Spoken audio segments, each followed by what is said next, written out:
Ancient Egypt left behind monuments that survived thousands of years, yet some of its most important stories seem to have vanished almost completely.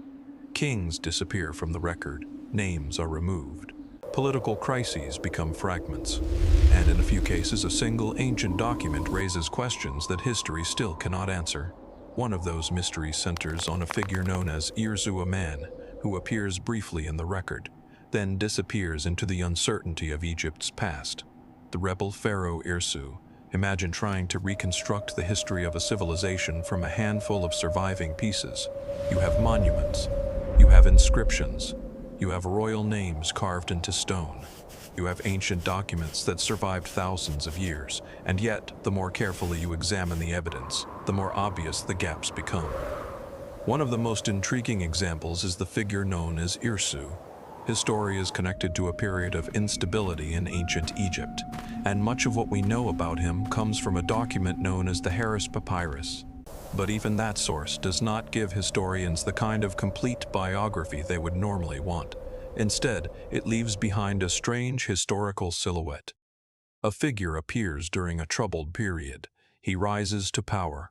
His identity becomes a subject of uncertainty, and then the surviving record becomes difficult to follow. That is what makes Irsu so fascinating. The mystery is not simply that an ancient ruler is poorly understood. Ancient history contains many obscure rulers. What makes Irsu different is the possibility that the surviving account reflects a moment when political order itself had become unstable. And when political order breaks down, history becomes harder to read. Names can disappear. Records can be damaged. Later rulers can reshape how earlier events are remembered. The result is a past that may have been perfectly understandable to the people living through it, but extremely difficult for historians thousands of years later. The Harris Papyrus provides one of the crucial pieces of this puzzle. It describes a figure identified as Irsu who rose to power during a time of instability. That single description immediately creates a series of questions. Who was he? Was Irsu his actual name, a title, or a description preserved by the surviving record? How did someone outside the established royal order gain enough influence to rise during a political crisis? And what exactly was happening in Egypt when he appeared? The problem is that the evidence does not give us a complete answer. There is no simple narrative that takes us from one event to another and explains everything clearly. Instead, historians are left with fragments, and fragments can be deceptive. A surviving document may preserve one perspective while leaving out another. A name may survive without the circumstances that made it important. An event may be remembered while the people involved in it become obscure. This means the story of Irsu has to be approached carefully. The safest conclusion is not that every dramatic interpretation surrounding him is true.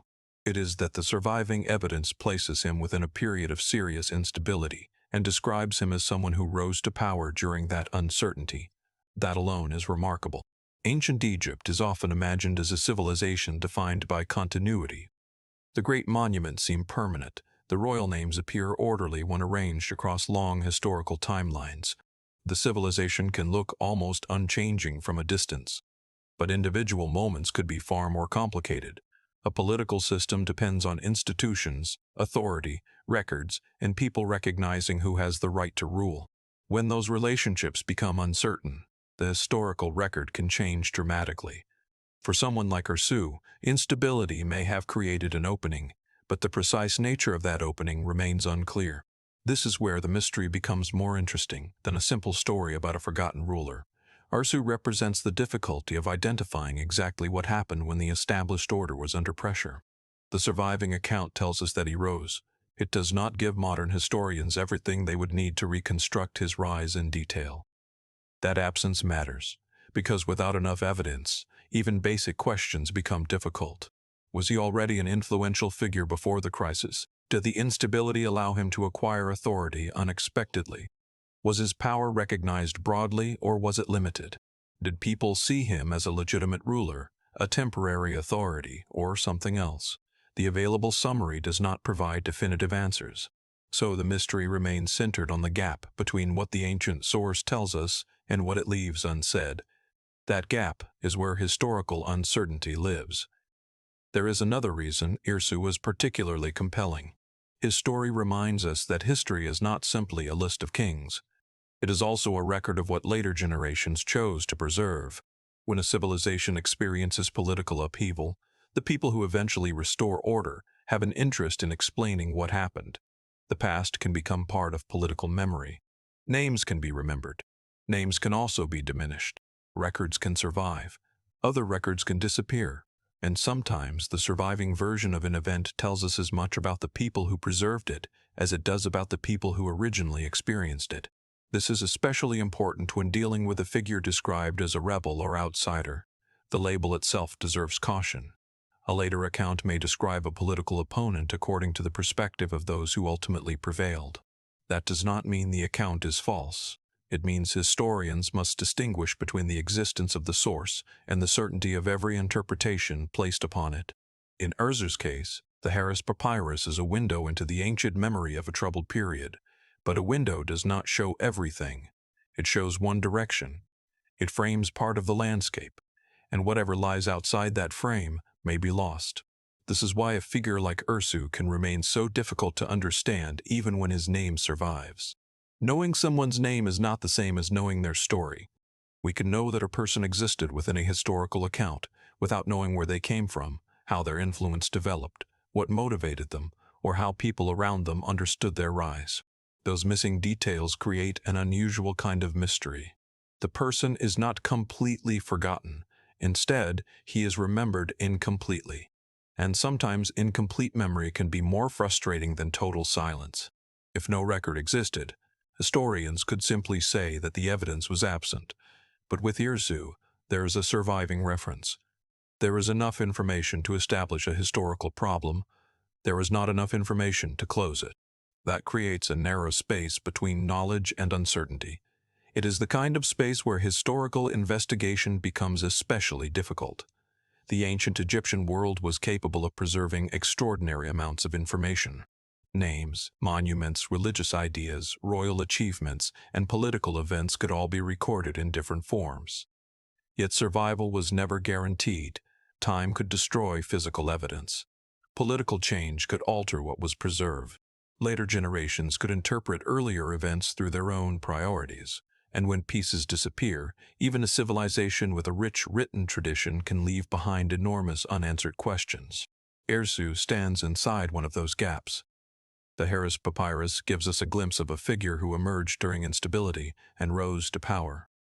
But the larger story remains incomplete. We do not have a modern-style account explaining every stage of his political rise. We cannot simply fill those gaps with imagination. Doing so would turn uncertainty into false certainty. Instead, the mystery becomes more compelling when we acknowledge exactly what is missing. There was instability. There was a figure identified as Urzu.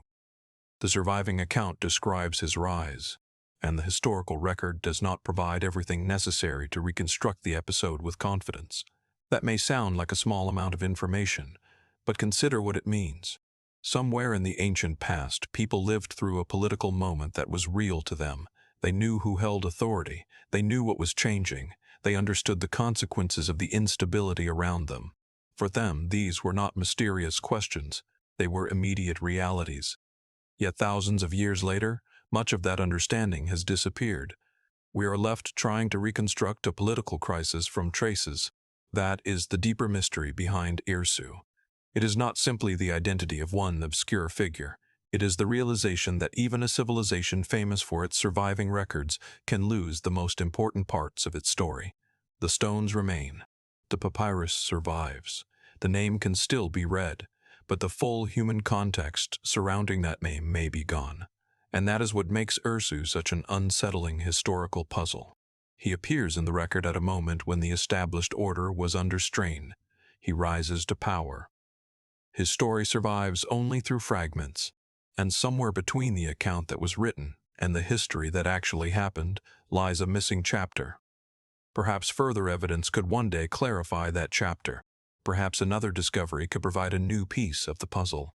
But until then, Urzu remains what the surviving record allows him to be, a shadow cast across a period of instability, visible enough to prove that something happened, but incomplete enough to leave historians still asking exactly what it was.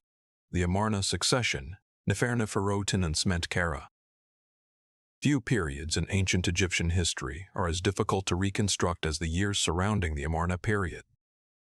The problem is not that there are no surviving monuments. There are. The problem is that the surviving evidence does not always fit together neatly. Names appear in unusual combinations. Reigns seem difficult to place. Some rulers are known from only a limited body of evidence.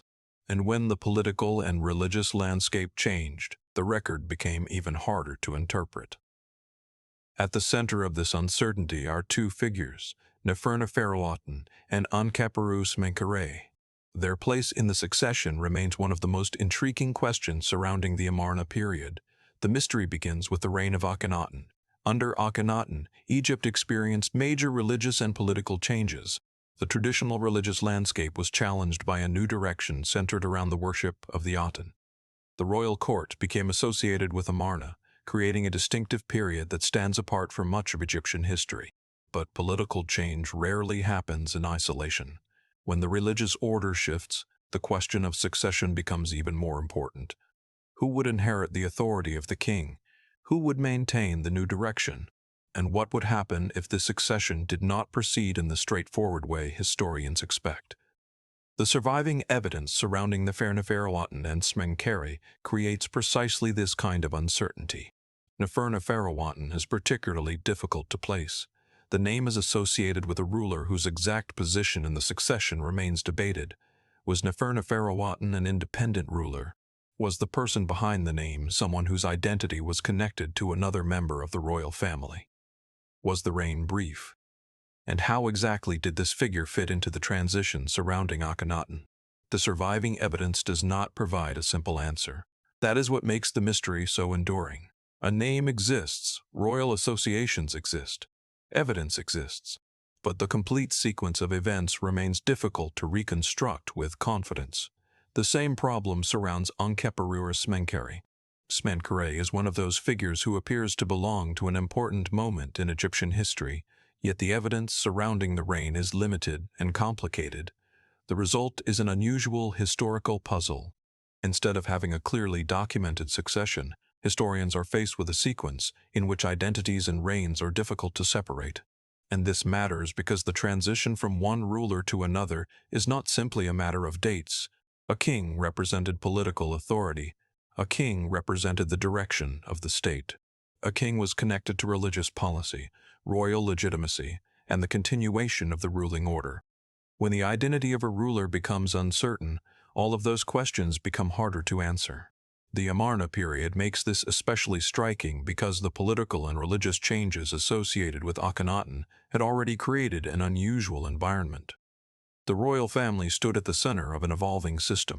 The court itself had become associated with a different religious vision. And then the succession becomes difficult to follow. Neferneferutin appears within this uncertainty. The name itself has survived, but a name alone does not reveal an entire reign. Historians need context. They need securely dated evidence. They need to understand relationships between royal names, titles, monuments, and historical events. When those pieces are incomplete, several interpretations can emerge.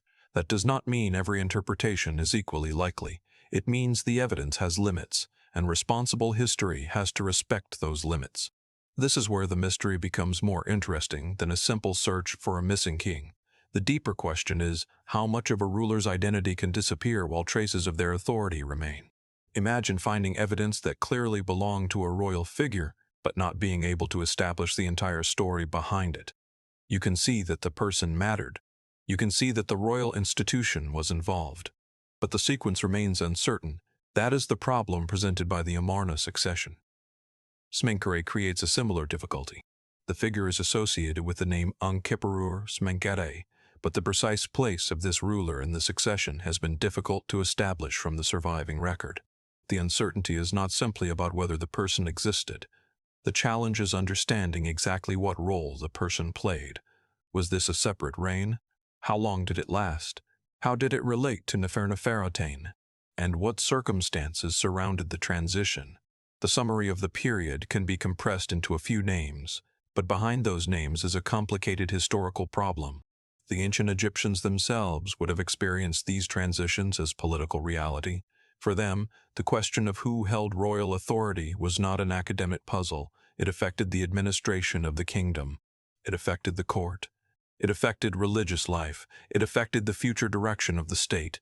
Yet the surviving evidence does not preserve that experience in full. Instead, modern historians are forced to work with fragments.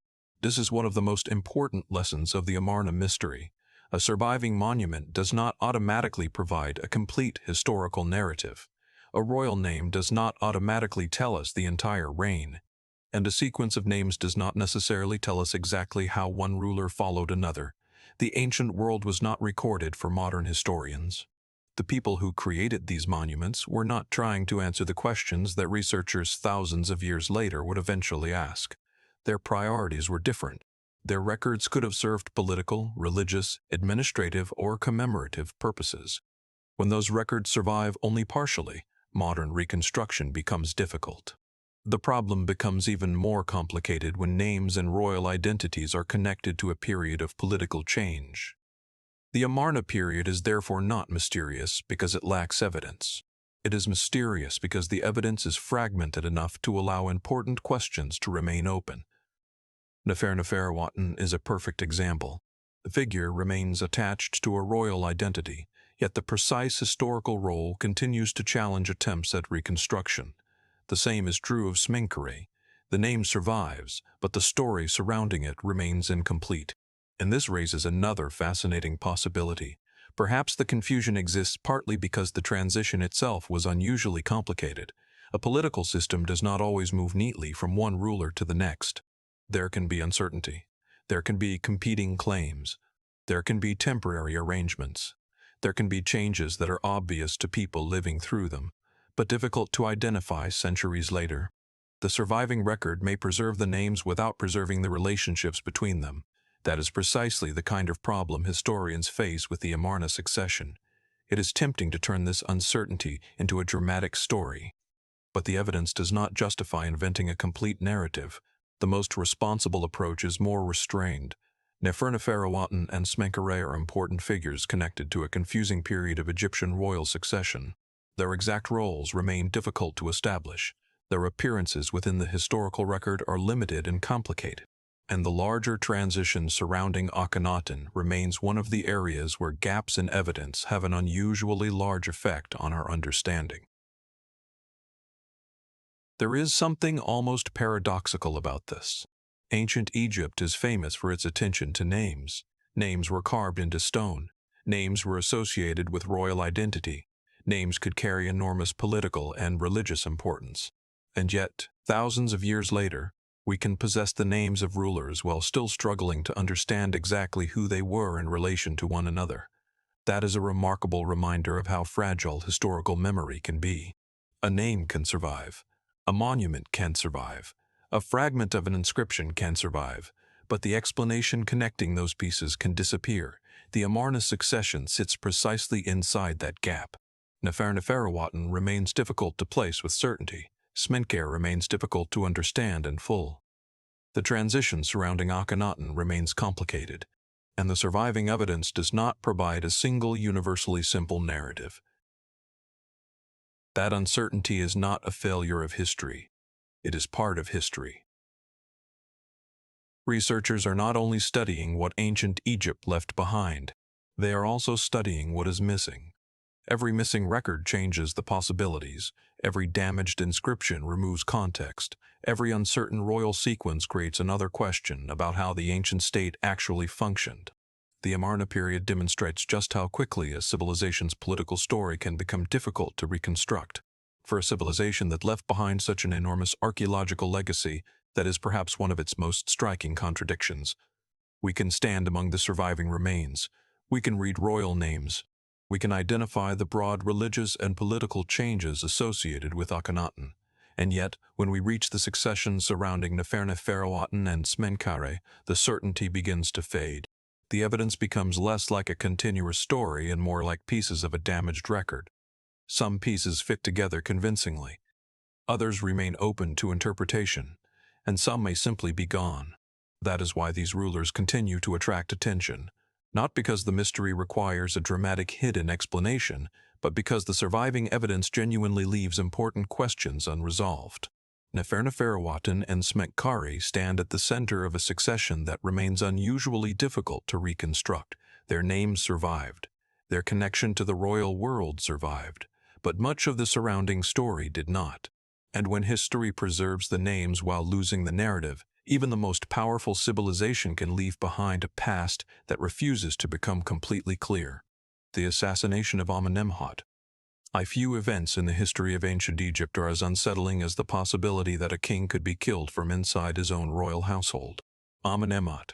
I was a powerful ruler, yet the surviving account of his death presents a deeply disturbing possibility that he was murdered as part of a plot. The evidence does not give us a modern crime scene. There is no complete record of the people involved, no preserved investigation that answers every question, and no simple explanation that removes every uncertainty. Instead, the mystery survives through an ancient account that describes an attack against the king and leaves historians with the difficult task of separating what is known from what remains uncertain. That alone makes the story remarkable. Ancient Egypt is often associated with the stability of kingship. The pharaoh represented authority, continuity, and the established order of the state. A ruler could command enormous resources, oversee monumental projects, and stand at the center of political and religious life. But power does not make a person immune to political danger. In fact, it can make the royal household one of the most complicated environments imaginable. The closer someone was to the center of authority, the more access they could potentially have to the king.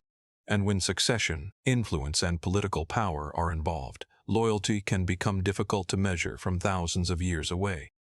The story surrounding Amenemhat forces us to confront that uncertainty. According to the surviving account, the king was attacked while his usual protectors were not immediately present. The details are important because they create a picture of vulnerability inside the royal environment. This was not simply an external threat approaching from a distant frontier. The danger was connected to the king's own surroundings. That changes the character of the mystery. A military invasion can be traced through armies, territory, fortifications, and political records. A palace conspiracy is different. It depends on relationships, it depends on access, it depends on access, it depends on secrecy. And once the event has happened, reconstructing those relationships becomes extremely difficult. Who knew about the plan? Who participated? Who benefited? Who remained loyal? And was the attack part of a broader political struggle, or was it an isolated act? The surviving material does not provide a complete answer to all of these questions. That is why Amenemhat's death continues to attract attention. The central fact is not that every detail of the assassination is known. It is that an ancient Egyptian account preserved the memory of a king being attacked and left behind enough information to raise serious questions about the circumstances. There is something particularly striking about the contrast between the image of kingship and the vulnerability revealed by the story. A pharaoh could appear almost permanent in monuments. Stone could present royal authority as something enduring, but the human being behind that authority remained vulnerable. The ruler could be surrounded by symbols of power and still face danger from people within the political world closest to him. That tension gives the story its emotional weight. It also reminds us that ancient political systems were made of people. Titles and institutions mattered, but they depended on individuals, and individuals could have competing interests. The difficulty is that modern historians cannot simply reconstruct those motivations without evidence. It is tempting to imagine a hidden mastermind, a perfectly organized conspiracy, or a detailed chain of events leading directly to the king's death. But that would go beyond what the surviving summary supports. The responsible approach is more cautious. There was an alleged murder of Amenemhat I. The ancient account preserves the memory of the attack. The circumstances have generated questions about the security of the king and the political environment around him. Beyond that, important details remain uncertain. That uncertainty is not a weakness in the story, it is the mystery. Imagine what it means for an event to be remembered for thousands of years while the people who actually experienced it are gone. Those individuals knew what happened. They knew who was present. They may have known what had been planned. They understood the political consequences immediately, but the passage of time has stripped away much of that personal knowledge. What remains is an outline, a king, a sudden attack, a royal environment, and questions about who could have been responsible. This is one of the reasons historical mysteries can feel so different from modern investigations. Today, an unexplained political death might generate extensive records, statements, investigations, correspondence, official reports, and competing accounts. Ancient Egypt left behind extraordinary documentation by ancient standards, but that does not mean every event was recorded in the form modern researchers would want. Records can disappear, accounts can be selective, political memory can change, and later generations may preserve some details while losing others. The story of Amenemhat exists within that imperfect historical landscape. The king's death became part of the surviving memory of his reign, but the full circumstances surrounding the event are not available to us in the same way they would have been to people living at the time. This raises another question. Why would such a dangerous event be preserved in writing at all?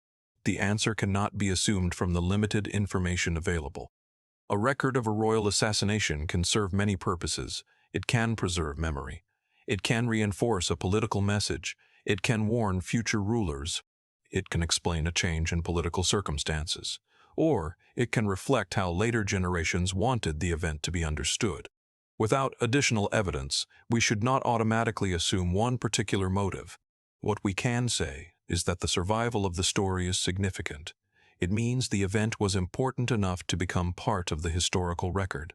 And because the story survived, historians can recognize a moment when the image of royal security was disrupted. The mystery becomes even more interesting when we consider the broader idea of succession. A king's death is never simply a personal event. For a monarchy, the death of the ruler can create questions about who will inherit authority and how the state will continue. That means any alleged attack against a pharaoh has potential political consequences far beyond the individual. Yet the summary does not provide enough information to reconstruct those consequences in detail. So the focus remains on the central uncertainty. How secure was Amenemhat within the very environment designed to protect him? That question is difficult because security at the royal level depends on trust. Guards can protect entrances. Walls can restrict access. Official procedures can create layers of protection. But no system can completely eliminate the possibility of betrayal if someone with sufficient access chooses to act against the ruler. That is the uncomfortable idea at the heart of Amenemhat's story. The threat may not always come from somewhere beyond the horizon. Sometimes the greatest uncertainty can exist inside the circle of people closest to power. And once that possibility enters the historical record, it becomes difficult to ignore. The story also demonstrates why historians must be careful with words such as assassination or conspiracy. These terms can make an event sound more completely understood than it actually is. The evidence may support the idea that Amenemhat was murdered. But knowing that a king was killed does not automatically tell us who organized the act, why it happened, or how extensive the plot was. Those are separate questions. Each requires evidence. Without it, certainty becomes speculation. That distinction is especially important when discussing ancient history because the gaps are enormous. Thousands of years separate modern researchers from the people involved. Political institutions changed, languages evolved, documents disappeared, and the physical environment itself transformed. A single surviving account can therefore carry enormous importance while still being incomplete. Amenemhat's story illustrates this perfectly. The surviving narrative gives us enough to recognize an extraordinary event. It does not give us everything necessary to reconstruct the event with modern precision. That leaves historians in an unusual position. They know there is a story. They know the story concerns a king. They know the account describes an attack against him. But the unanswered questions remain substantial. Who organized the attack? How many people were involved? What political circumstances surrounded it? Was the king's vulnerability the result of a temporary failure in security? Did the event emerge from a larger struggle for influence? And how did those closest to Amenemhat respond? The available information does not allow every question to be settled, and perhaps that is precisely why the story has endured. A completely solved historical event eventually becomes a date, a name, and a line in a textbook. An unresolved event remains alive in the imagination because the evidence stops just short of a complete explanation. Amenemhat's death occupies that uncomfortable space. There is enough evidence to make the possibility of royal assassination serious. There is enough uncertainty to prevent a fully confident reconstruction, and between those 2 points lies the mystery. The most fascinating part may be the reminder that ancient Egypt was not simply a civilization of monuments and ceremonies. It was also a human political world. People competed for authority. Rulers depended on loyalty. Succession mattered. And even at the highest level of power, certainty could disappear quickly. A pharaoh could be surrounded by the symbols of permanence while living in a world where political circumstances could change with extraordinary speed. Amenemhat, I therefore remains more than a name attached to an ancient royal death. His story represents one of the oldest and most difficult questions historians can ask. What really happened inside the royal household when the king was attacked? The surviving record gives us a reason to ask. It gives us a glimpse of the event, but it does not restore the missing voices of the people who were there. Those voices are gone. What remains is the account, the uncertainty surrounding it, and the enduring possibility that one of Egypt's most powerful rulers was brought down not by an army outside the kingdom, but by a plot operating close to the center of power. The harem conspiracy and the fate of Prince Pentawir. The story surrounding Ramses III contains one of the most intriguing political mysteries in ancient Egyptian history. At its center is a conspiracy within the royal household and the uncertain fate of Prince Pentawir. The surviving account describes a plot against the pharaoh involving members of the harem. What makes the episode especially difficult to understand is that the historical record preserves the existence of the conspiracy while leaving important questions about the people involved, their motivations, and the precise sequence of events. The name Pentawiri is therefore connected to one of Egypt's most mysterious royal episodes. He was a prince. He became associated with a conspiracy against Ramses III, and his ultimate fate remains an important part of the mystery. The basic outline is striking enough. A group connected to the royal household was involved in a plan against the king. The objective was political. The consequences reached directly into the royal succession, and among those connected to the conspiracy was Pentawir. But the surviving evidence does not give historians a simple narrative with every detail securely established. Instead, it presents fragments of a political crisis. That distinction matters. When we hear the word conspiracy, it is easy to imagine a perfectly organized secret operation in which every participant understood exactly what would happen. Real political plots are rarely so simple. People can have different motivations, plans can change, participants can disagree, and once the plot is discovered, the surviving account may reflect the perspective of those who ultimately controlled the response. For ancient Egypt, the problem becomes even greater because the people involved are separated from modern researchers by thousands of years. The voices of the participants are largely gone.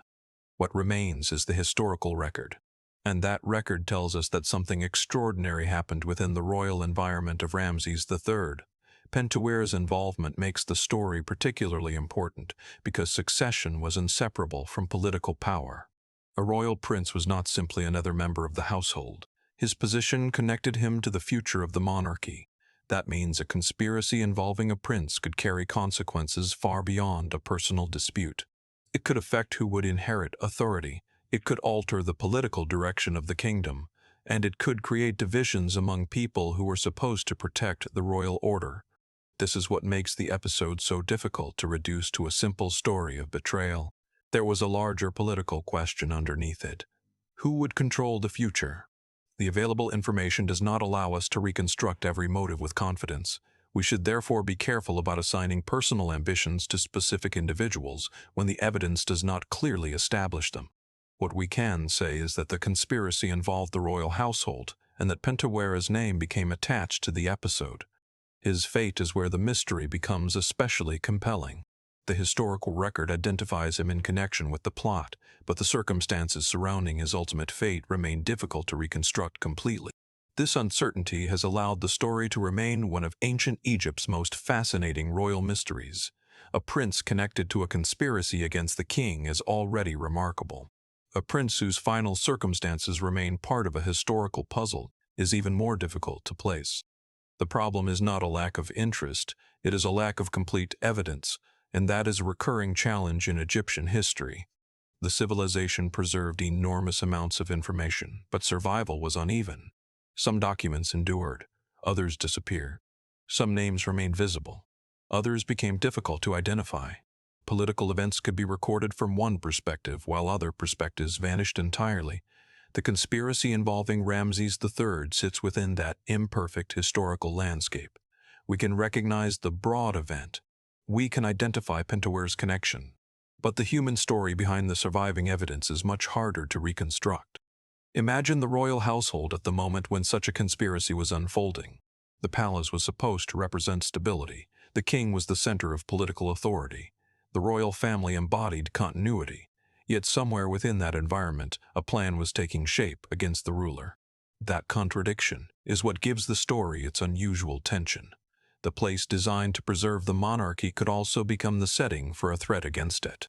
And when political conflict enters a royal household, trust becomes extremely important. Who could be trusted? Who knew what was happening? Who remained loyal to the king? Who supported the conspiracy? And how much did each participant actually know? The surviving record cannot answer all of these questions. That is why historians have to resist the temptation to turn the episode into a perfectly detailed palace drama. The uncertainty is real. Pentuer's role can be discussed within the evidence. His ultimate fate can be treated as part of the mystery, but the missing details should remain missing rather than being replaced with invented certainty. There is also a larger historical lesson here. Royal succession can make political relationships unusually fragile. When the future of the monarchy depends on who succeeds the current ruler, members of the royal family may become connected to competing interests. The summary of this episode does not provide enough information to identify every political faction involved, but it does show how a succession crisis could become connected to a conspiracy within the royal environment. That is enough to demonstrate how vulnerable even a powerful institution could become. Ramses III represented the established order, yet that order was not protected simply because the king was powerful. It depended on loyalty, and loyalty is difficult to measure, especially when the people involved are close enough to the ruler to influence events directly. Pentuer's story therefore raises a question that reaches beyond the individual prince. How much of ancient political history is missing because the people who lost political struggles had their stories forgotten? The surviving record may preserve the version that ultimately became acceptable, but the motivations of those who participated may have been much more complicated. That does not mean the surviving account should be dismissed. It means it should be read carefully. A historical document can preserve valuable evidence while still reflecting the perspective of its time. This is especially important in stories involving accusations, conspiracies, and royal succession. The difference between an accusation and a proven fact can become blurred over centuries. The historian's task is to separate what the record actually supports from what later imagination has added. Pentuer's name survives because the conspiracy was significant enough to enter the historical record. But the very survival of his name does not give us complete access to his thoughts. We do not know everything he believed. We cannot reconstruct every conversation. We cannot know every private motivation. Those details belong to the lost human context surrounding the surviving evidence. That missing context is what makes the story so difficult. It also explains why the episode continues to attract attention. There is something deeply unusual about a royal conspiracy being preserved across thousands of years. Most private political plots disappear completely. The people involved die. The documents vanish. The participants become anonymous. But in this case, enough survive for historians to recognize a major disturbance within the royal household. That survival allows us to glimpse a moment when political power became unstable at the highest level. Yet the surviving evidence stops short of giving us complete clarity. And that is where Pentuer's mystery remains. His name is connected to the conspiracy. His fate is part of the historical uncertainty surrounding the episode. The larger political circumstances are clearer than the personal story. We know the royal household became the setting for a serious plot against Ramses III. But the precise human motivations and every stage of the event cannot simply be reconstructed from what survives. That limitation should not make the story less interesting. In fact, it makes the historical problem more honest. The most powerful mysteries are not always the ones where nothing is known. Sometimes they are the ones where just enough is known to prove that something extraordinary happened, while the missing pieces prevent us from seeing the complete picture. Pintaware represents exactly that kind of mystery. He was connected to a royal conspiracy. The conspiracy challenged the authority of Ramses III, and his ultimate fate remains an important question within the surviving historical account. The episode also reveals something uncomfortable about power. A monarchy can appear permanent from the outside. Its monuments can survive for thousands of years. Its rulers can be remembered by name long after their kingdoms disappear. But the political relationships inside that system are much more fragile. They depend on people. People make alliances. People compete. People change their loyalties. And when those relationships break down, even the royal household can become a place of uncertainty. That is why the conspiracy surrounding Ramses III remains so compelling. It is not merely a story about a king and a prince. It is a glimpse into the fragile human structure beneath the image of absolute royal authority. The monuments of ancient Egypt make kingship look eternal. The story of Pintawari reminds us that the people behind those monuments lived in a far less certain world. The surviving evidence preserves the outline of a conspiracy. It preserves the connection to a royal prince. And it preserves questions about what ultimately happened to him. But the full story has not survived intact. Somewhere between the palace where the conspiracy unfolded and the historical records that preserved its memory, pieces of the human story disappeared.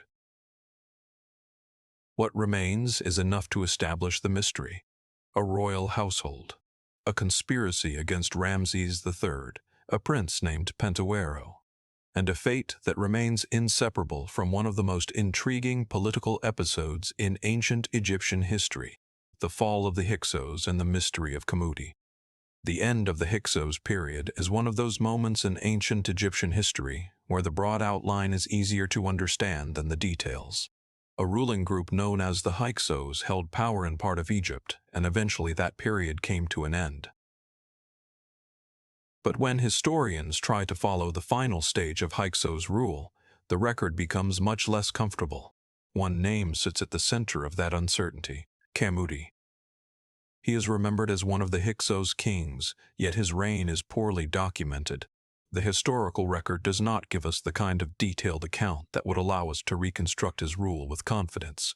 That creates an unusual problem. We know that the Hyksos period eventually ended. We know Kamudi belongs near its final stage. But the transition between those 2 points is not preserved as a complete story. And when a dynasty disappears from the historical record, the missing information can be just as important as the surviving information. The Hyksos had ruled during a complicated period in Egyptian history. Their presence represented a major change in the political landscape, and their eventual disappearance marked another major transition. Yet Kamudi's place within that final chapter remains difficult to define. What did his reign actually look like? How much authority did he possess? What was happening politically around him? And how exactly did Hyksos' rule come to an end? The surviving evidence does not allow every one of these questions to be answered with certainty. That is where the mystery begins. Kamudi is not simply a forgotten name. He represents the final uncertainty surrounding an entire political era. When historians study a long dynasty, they usually hope to trace a recognizable sequence. A ruler comes to power. A government operates. Another ruler succeeds him. Policies change. Conflicts develop. Eventually, the dynasty ends. But historical reality is rarely that neat. The further we move toward the end of the Hyksos period, the more difficult it becomes to reconstruct the final stage through the surviving evidence. Kamudi stands at the edge of that uncertainty. His name survives as a ruler associated with the Hyksos, but his story is remarkably incomplete. This raises an important question about how ancient dynasties disappear. A dynasty does not vanish simply because one ruler's name stops appearing.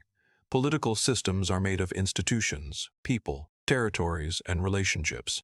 When the political balance changes, the dynasty can lose its position, even if the details of that process are no longer fully visible. That is what makes the end of Hyksos' rule so fascinating. The historical record preserves the existence of the dynasty. It preserves the name of Kamudi, but the complete sequence of events leading to the end of that political order remains difficult to reconstruct.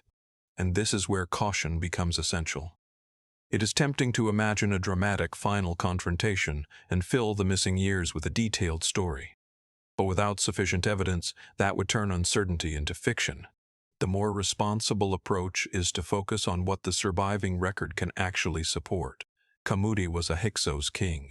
His reign belongs to the final phase of Hyksos rule. The period eventually came to an end, and the surviving evidence does not provide enough information to give us a complete narrative of his reign. That may sound simple, but consider how much history can disappear inside that gap. A ruler can have made decisions. People can have responded to them. Political alliances can have shifted. The balance of power can have changed. Yet if the records do not preserve those events, modern historians are left with only fragments. The people living through the period would not have experienced it as a mystery. They would have known who held authority. They would have understood the political tensions around them. They would have watched the balance of power change. But their perspective has largely disappeared. What remains is a much thinner historical outline. This is one of the central difficulties of studying ancient Egypt. The civilization left behind extraordinary monuments and written evidence, but preservation was never complete. A surviving name can tell us that a ruler existed. It cannot automatically tell us what that ruler did. A surviving royal title can confirm political status. It cannot recreate the entire political environment surrounding it. And a dynasty's disappearance does not automatically reveal the exact circumstances of its fall. Kamudi illustrates all three problems. His name survives, his position as a Hyksos ruler is preserved, but the story surrounding his reign remains limited. That makes his place in Egyptian history unusually intriguing. He appears at a point where an entire political order was approaching its disappearance. Yet the historical record does not give us a complete explanation of how that disappearance unfolded. There is another layer to the mystery. When later political powers become dominant, the way earlier rulers are remembered can change. History is not preserved in a vacuum. Later generations can decide which names deserve emphasis. Some rulers can become central to the official narrative. Others can fade into obscurity. That does not necessarily mean that the forgotten ruler was unimportant during his lifetime. It may simply mean that the surviving historical tradition did not preserve his story in detail. Kamudi's obscurity may therefore tell us something about the limits of historical memory. He was a king. Yet his reign is not remembered through a long narrative of achievements. His political importance is connected primarily to his position near the end of Hyksos rule, and that makes him an unusual figure.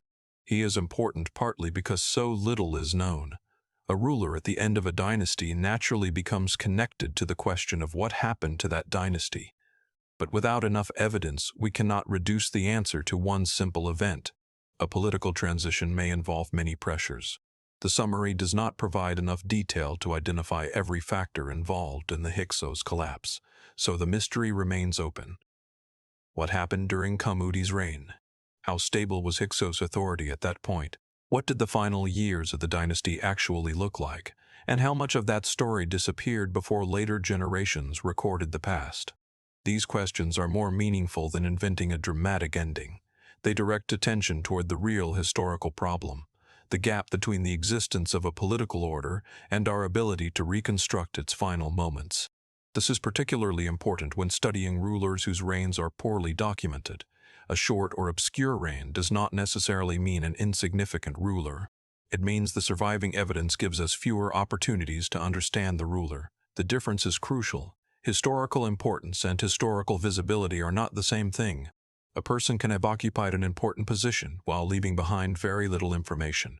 Kamudi is a powerful example of that distinction. His name survives because he belonged to a royal line, but his personal story remains largely outside the surviving narrative. We are left with the framework: a Hyksos king, a dynasty approaching its end, a political landscape undergoing change, and a historical record that does not preserve the entire process. The uncertainty also reminds us how easily the end of a dynasty can become distorted by later storytelling. Once a political order has disappeared, later generations may remember its ending as a clean break. But historical transitions are rarely experienced that way by the people living through them. For them, change can be gradual. Authority can become uncertain.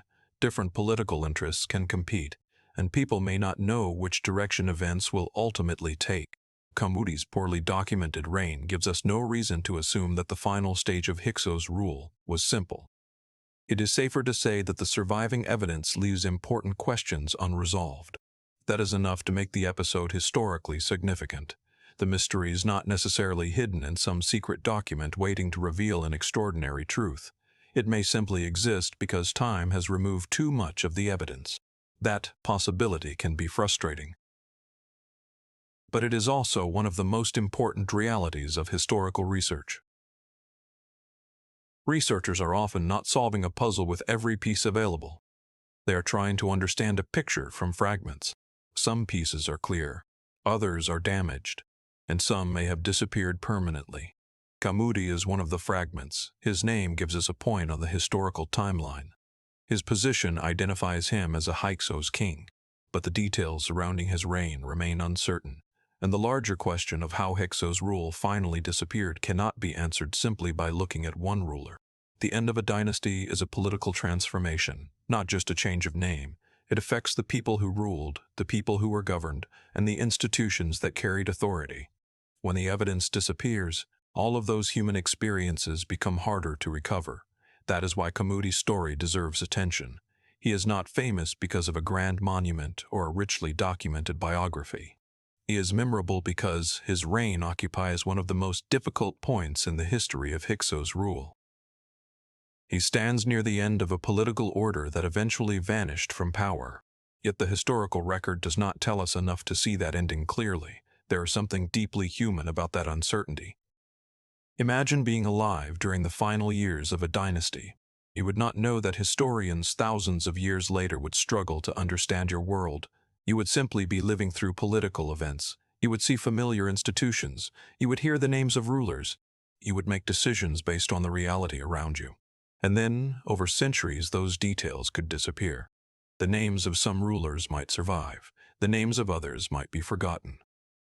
The sequence of events could become unclear, and an entire political era could eventually be reduced to a few surviving traces. Kamuti's story is a reminder of exactly that process. A king remains visible. The dynasty remains historically recognizable, but the final chapter's incomplete. And sometimes the most frustrating mysteries in ancient history are not mysteries because the evidence is strange. They are mysteries because there simply isn't enough of it. Kamuti stands at that boundary. His name survives. His place among the Hyksos kings survives. The eventual disappearance of Hyksos' rule survives as part of the larger historical picture, but the exact circumstances surrounding his reign and the final transition remain difficult to reconstruct. That leaves historians with a question that cannot be answered through imagination alone. What did the final years of Hyksos' rule actually look like from inside the kingdom? The answer may have existed in records that once survived. It may have been known by people who lived through the transition, but much of that world is no longer available to us. And that is why the obscure reign of Kamuti continues to matter. He represents not just a lost king, but a lost chapter in the story of how one political order disappeared and another took its place. The pharaoh who abandoned the pyramid tradition. For generations, the pyramids had become one of the clearest symbols of Egyptian kingship. A ruler died, and the monumental landscape could preserve his name long after his reign had ended. The pyramid was more than an enormous structure. It represented a powerful connection between kingship, permanence, and the royal identity that Egypt wanted to leave behind. Then came Shepseskaf. His choice was striking. Instead of following the pyramid-building tradition associated with earlier rulers, Shepseskaf chose a very different architectural form. That decision creates one of ancient Egypt's most intriguing architectural mysteries. Why? What caused a pharaoh to move away from a tradition that had become so closely connected with royal monuments? The surviving information does not provide a definitive answer, and that is precisely what makes the question so interesting. Shepseskaf was not simply choosing between two decorative styles. A royal monument carried meaning. It announced the presence of the king. It connected his reign with the larger traditions of Egyptian kingship, and it could remain visible long after the ruler himself was gone. So when Shepseskaf deviated from the established pyramid tradition, the decision stands out. The unusual choice immediately raises questions about what was happening within the royal and religious world of Egypt at the time. Was the change deliberate? Was it connected to political circumstances? Was it religious? Was it practical? Or did Shepseskaf simply have a different vision of what his royal monument should be? The evidence summarized here does not allow us to choose confidently between these possibilities. That uncertainty is important. It is easy to look at an unusual monument and assume that there must be one hidden explanation. But ancient decisions rarely leave behind a modern explanation attached to them. We are forced to interpret what remains, and interpretation has limits. Shepseskaf's monument therefore becomes more than an architectural curiosity. It becomes a question about royal identity. For a civilization that invested so much meaning in monumental construction, a change in royal architecture can tell us something. The challenge is determining exactly what. Imagine standing in the landscape of ancient Egypt during Shepseskaf's reign. The monumental tradition of earlier kings would already have been part of the visual world. Large royal structures communicated power across generations. The pyramid form had become deeply associated with the image of the pharaoh, yet Shepseskaf chose another path. That difference would have been visible. It would have distinguished his royal monument from the monuments surrounding it. And because the monument was associated with the king himself, the choice could not have been entirely insignificant. But we should not assume that deviation automatically means rejection. Choosing a different form does not necessarily mean Shepseskaf rejected everything that came before him.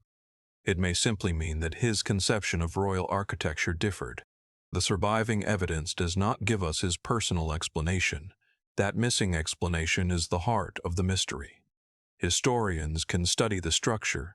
They can compare it with earlier royal monuments. They can observe the difference. But they cannot simply ask the king why he made the decision. His reasoning belongs to a world that no longer speaks directly to us. This is a recurring problem in archaeology. Objects survive. Intentions often do not. A building can remain standing for thousands of years while the thought that inspired it disappears almost completely. A monument can tell us that a choice was made. It may not tell us why. Shepseskaf's architectural decision demonstrates this perfectly. The physical evidence is visible. The motivation is not. And that distinction is crucial. Without it, historians could easily turn a question into a conclusion. They could say the change must have been caused by a specific religious development, or they could claim it represented a political disagreement, or they could argue that the ruler wanted to break with tradition. But unless the evidence supports those explanations, they remain possibilities rather than established facts. The mystery is stronger when we leave that uncertainty intact. What we know is that Shepseskaf deviated from the pyramid-building tradition. What we do not know with certainty is why. That may sound like a narrow question. It is not. Royal architecture was one of the ways Egyptian rulers communicated their place in history. A monument could connect a king with his predecessors. It could establish continuity. It could create a physical statement about the ruler's identity. So a significant architectural change invites a larger question. What did Shepseskaf want his monument to communicate? We cannot hear the answer directly. We can only examine the choice itself. And the choice was unusual enough to remain memorable. This is where the mystery becomes a study in historical silence. Imagine having the monument, but losing the conversation that surrounded its construction. The workers knew what they were building. The officials overseeing the project knew its purpose. The royal court understood the significance of the decision. The king himself presumably knew why he had chosen that design. For them, there was no mystery. There was, simply, a decision. Thousands of years later, the decision survives while the explanation has faded. That transformation is one of the strangest things about ancient history. What once seemed obvious to everyone involved can become almost impossible for later generations to understand. A modern observer might see a break in tradition and immediately search for a dramatic reason. But historical reality may have been more complicated. Perhaps several considerations influenced the choice. Perhaps the reason was obvious within the political and cultural circumstances of the time. Perhaps the explanation was recorded somewhere, and that record did not survive. Or perhaps the monument itself once communicated an idea that modern viewers can no longer fully interpret. All of these possibilities remind us that archaeology is not simply about finding old objects. It is about recovering meaning. And meaning is much harder to preserve. Stone can survive. Intent can disappear. Shepseskaf's monument therefore becomes a kind of historical message without a complete translation. We can see the decision, we can compare it with the tradition that came before, but we cannot confidently reconstruct every thought behind it. That uncertainty also makes the monument important for understanding how traditions work. A tradition is powerful because people continue it, but continuing the tradition does not mean every ruler must follow it in exactly the same way. A king can inherit a tradition and still modify it. That does not necessarily destroy the tradition. Instead, it reveals that traditions can change. Shepseskaf's choice shows us that royal architecture was not completely fixed. There was room for deviation. There was room for a different architectural statement. And that raises an interesting question about how much freedom an Egyptian ruler actually had when deciding how he would be remembered. The surviving evidence does not tell us whether the choice was controversial. It does not give us enough information to describe reactions at the time. So again, the safest conclusion is limited but significant. Shepseskaf chose a form that departed from the established pyramid tradition. That departure is unusual enough to raise questions, and the reason remains uncertain. This may seem less dramatic than a lost king or an unexplained political crisis, but architectural mysteries can be just as revealing. A building is a decision frozen in stone. When the decision is unusual, the monument becomes evidence of a choice that historians cannot fully explain. That is exactly what happens here. The monument survived. The rationale did not. There is also something deeply human about this. Every generation leaves behind objects that future generations will interpret. Sometimes those future observers understand them. Sometimes they misunderstand them. And sometimes they simply do not have enough information to know why the object was created. Ancient Egypt provides extraordinary examples of this problem because so much of its material culture survived. The temptation is to believe that because the monuments are still visible, the meaning behind them must also be recoverable. But physical survival and intellectual survival are not the same thing. A monument can remain almost entirely visible while the circumstances that produced it disappear. Shepseskaf's architectural choice demonstrates that perfectly. We can observe the deviation. We can recognize the importance of the pyramid tradition. We can identify the unusual nature of his decision, but the final explanation remains outside our reach. That does not mean the mystery can never be clarified. New archaeological evidence can sometimes transform historical understanding. A previously overlooked piece of evidence can change the way an entire period is interpreted. But until such evidence appears, responsible history must leave room for uncertainty, and uncertainty does not make the question less valuable. It makes the question precise. Why did Shepseskaf abandon the established pyramid-building pattern? We do not have a definitive answer. That is the honest conclusion. Yet the question reveals something important about ancient Egyptian kingship. Even within a civilization famous for continuity, rulers could make choices that set their monuments apart. The past was not simply copied. Traditions could be modified. Royal identity could be expressed differently, and sometimes the reasons for those changes disappeared while the physical evidence remained. That is why Shepseskaf's monument continues to attract attention. It is not mysterious because it is impossible to understand what it is. The structure itself tells us something. The mystery lies in what we cannot see, the intention behind the choice, the conversations surrounding it, the reasons that made the decision seem appropriate to the people who lived at the time. Those things are largely beyond direct access, and perhaps that is the most fascinating part. Thousands of years later, a monument can still confront us with the same basic question. Why this? Why this form when another tradition was available? Why make such a visible departure? The ancient Egyptians who witnessed the decision may have known the answer immediately. Today, we can only examine the evidence and acknowledge the gap. Shepseskaf's unusual monument therefore stands as a reminder that even the most visible parts of ancient history can conceal invisible stories. The stone survived. The choice survived. But the reason remains one of Egypt's enduring architectural mysteries, the vanishing Heracleopolitan dynasty. There are moments in ancient history when an entire political order seems to fade from view. not because its existence is doubtful, not because its rulers were insignificant, but because the surviving record becomes so incomplete that the transition itself is difficult to reconstruct.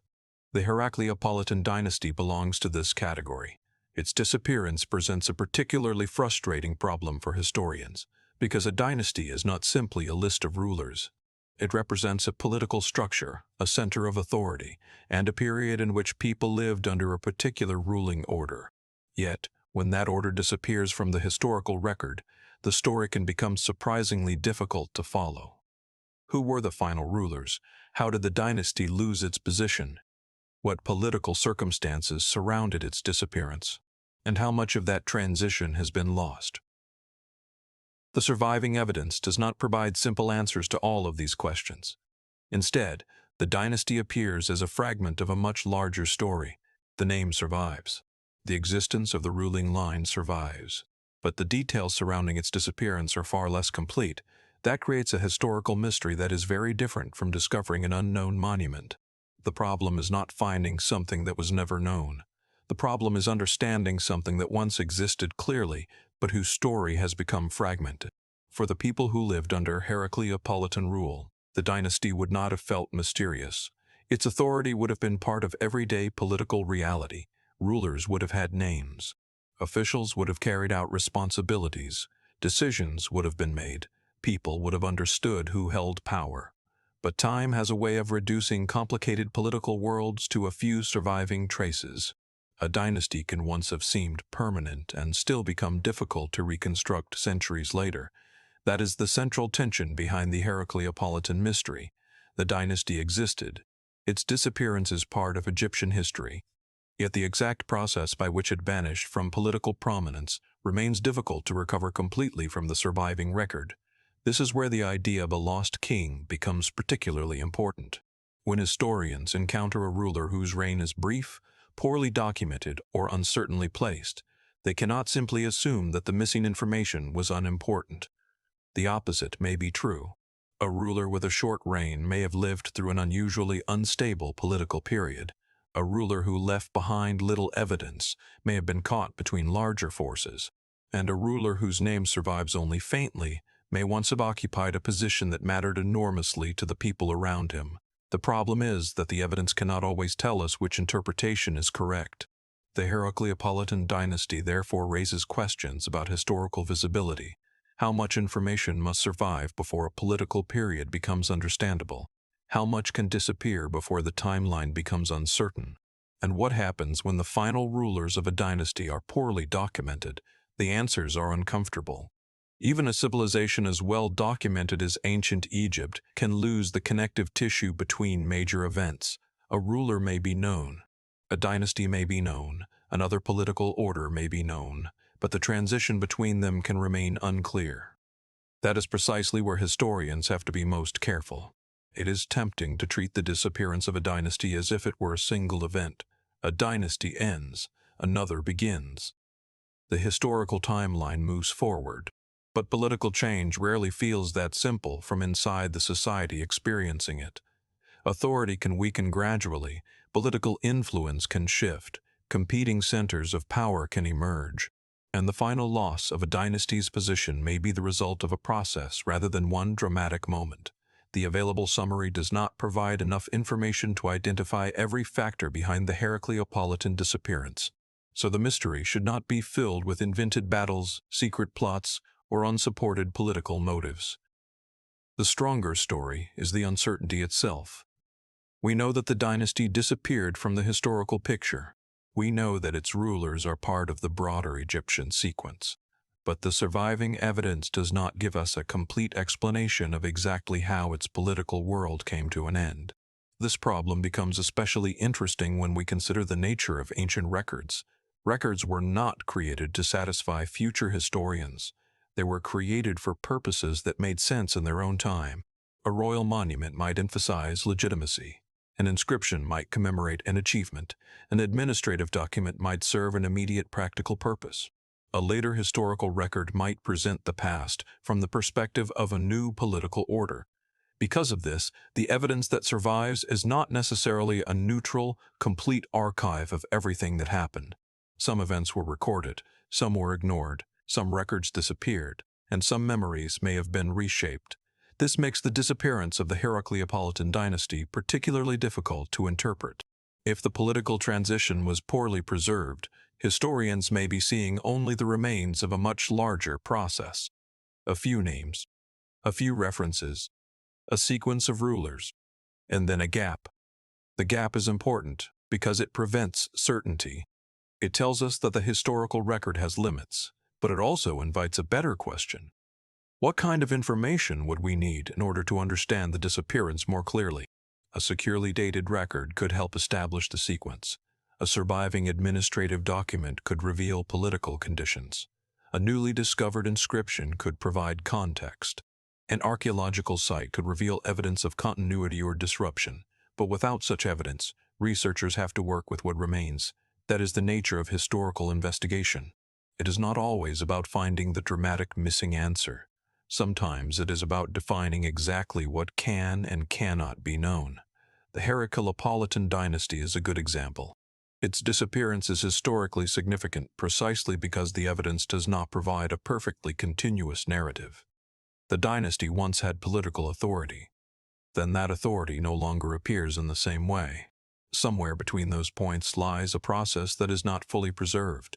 That missing process becomes the mystery. There is also a psychological reason why vanished dynasties fascinate us. A dynasty can feel permanent when viewed through monuments and historical lists. We naturally assume that political systems are stable because their names survive. But history repeatedly demonstrates the opposite. Institutions that seem permanent can disappear. Royal lines can end, political centers can lose influence, and entire periods can become difficult to reconstruct. The Heracleopolitan case reminds us that political power is temporary, even when the people exercising it believe otherwise. The rulers themselves may have understood their authority as part of a continuing order. But history does not guarantee continuity, and when that continuity breaks, later generations may inherit only fragments. The mystery becomes even deeper when we consider the people whose names were not preserved. A dynasty is made up of more than kings. There were officials, administrators, workers, families, communities, people whose lives were shaped by the political system, but whose names may never appear in surviving records. When the dynasty disappears, their experiences disappear with it. This is one of the hidden costs of incomplete history. The loss is not simply a missing king, it is a missing human context. We may know that a dynasty once existed without being able to reconstruct what ordinary life looked like during its final years. That makes the historical gap much larger than it first appears. The Heracleopolitan mystery, therefore, operates on several levels. There is the political question of how the dynasty disappeared. There is the chronological problem of reconstructing its final stage. And there is the human problem of recovering the experiences of the people who lived through the transition. The surviving record does not completely solve any of these, but it gives historians enough evidence to know that the dynasty belongs to a real historical period, and that its disappearance matters. That distinction is important. A mystery does not have to mean that everything is unknown. It can mean that the evidence establishes the broad reality while leaving the details unresolved. This is exactly what happens with many ancient Egyptian political episodes. The broad timeline may be recognizable. The finer points are not. The Heracleopolitan dynasty can therefore be viewed as a historical silhouette. Its outline remains visible. Its internal details have become much harder to recover. And the closer we get to its disappearance, the more important the missing evidence becomes. This is why lost dynasties are so valuable to historians. They reveal the limits of the surviving record.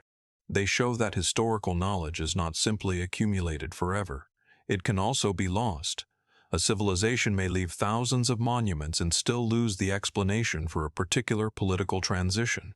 A royal name may survive while the events surrounding it vanish. A dynasty can remain in the historical timeline while its final chapter becomes almost impossible to reconstruct. That is the strange position of the Heracleopolitan rulers. They are not completely forgotten. Their existence is not merely a theory, but their disappearance leaves questions that the surviving evidence cannot fully answer. And that is perhaps the most unsettling aspect of the mystery. There was once a complete story. People knew what was happening. They knew who ruled. They knew when authority changed. They understood the political circumstances because they were living inside them. Yet thousands of years later, the same sequence can appear fragmented. The people who knew the answers are gone. The records that might have preserved those answers are incomplete, and historians are left trying to reconstruct a political transition from what survived. That is not a failure of the evidence, it is a reminder of how much history can disappear without leaving an obvious trace. The Heracleopolitan dynasty therefore stands as one of ancient Egypt's quieter mysteries. There is no need for a dramatic hidden explanation. The mystery is already present in the surviving record.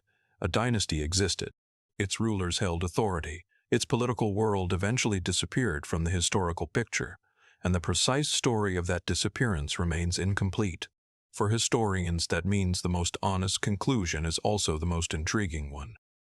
The Heracleopolitan dynasty did not simply vanish from reality.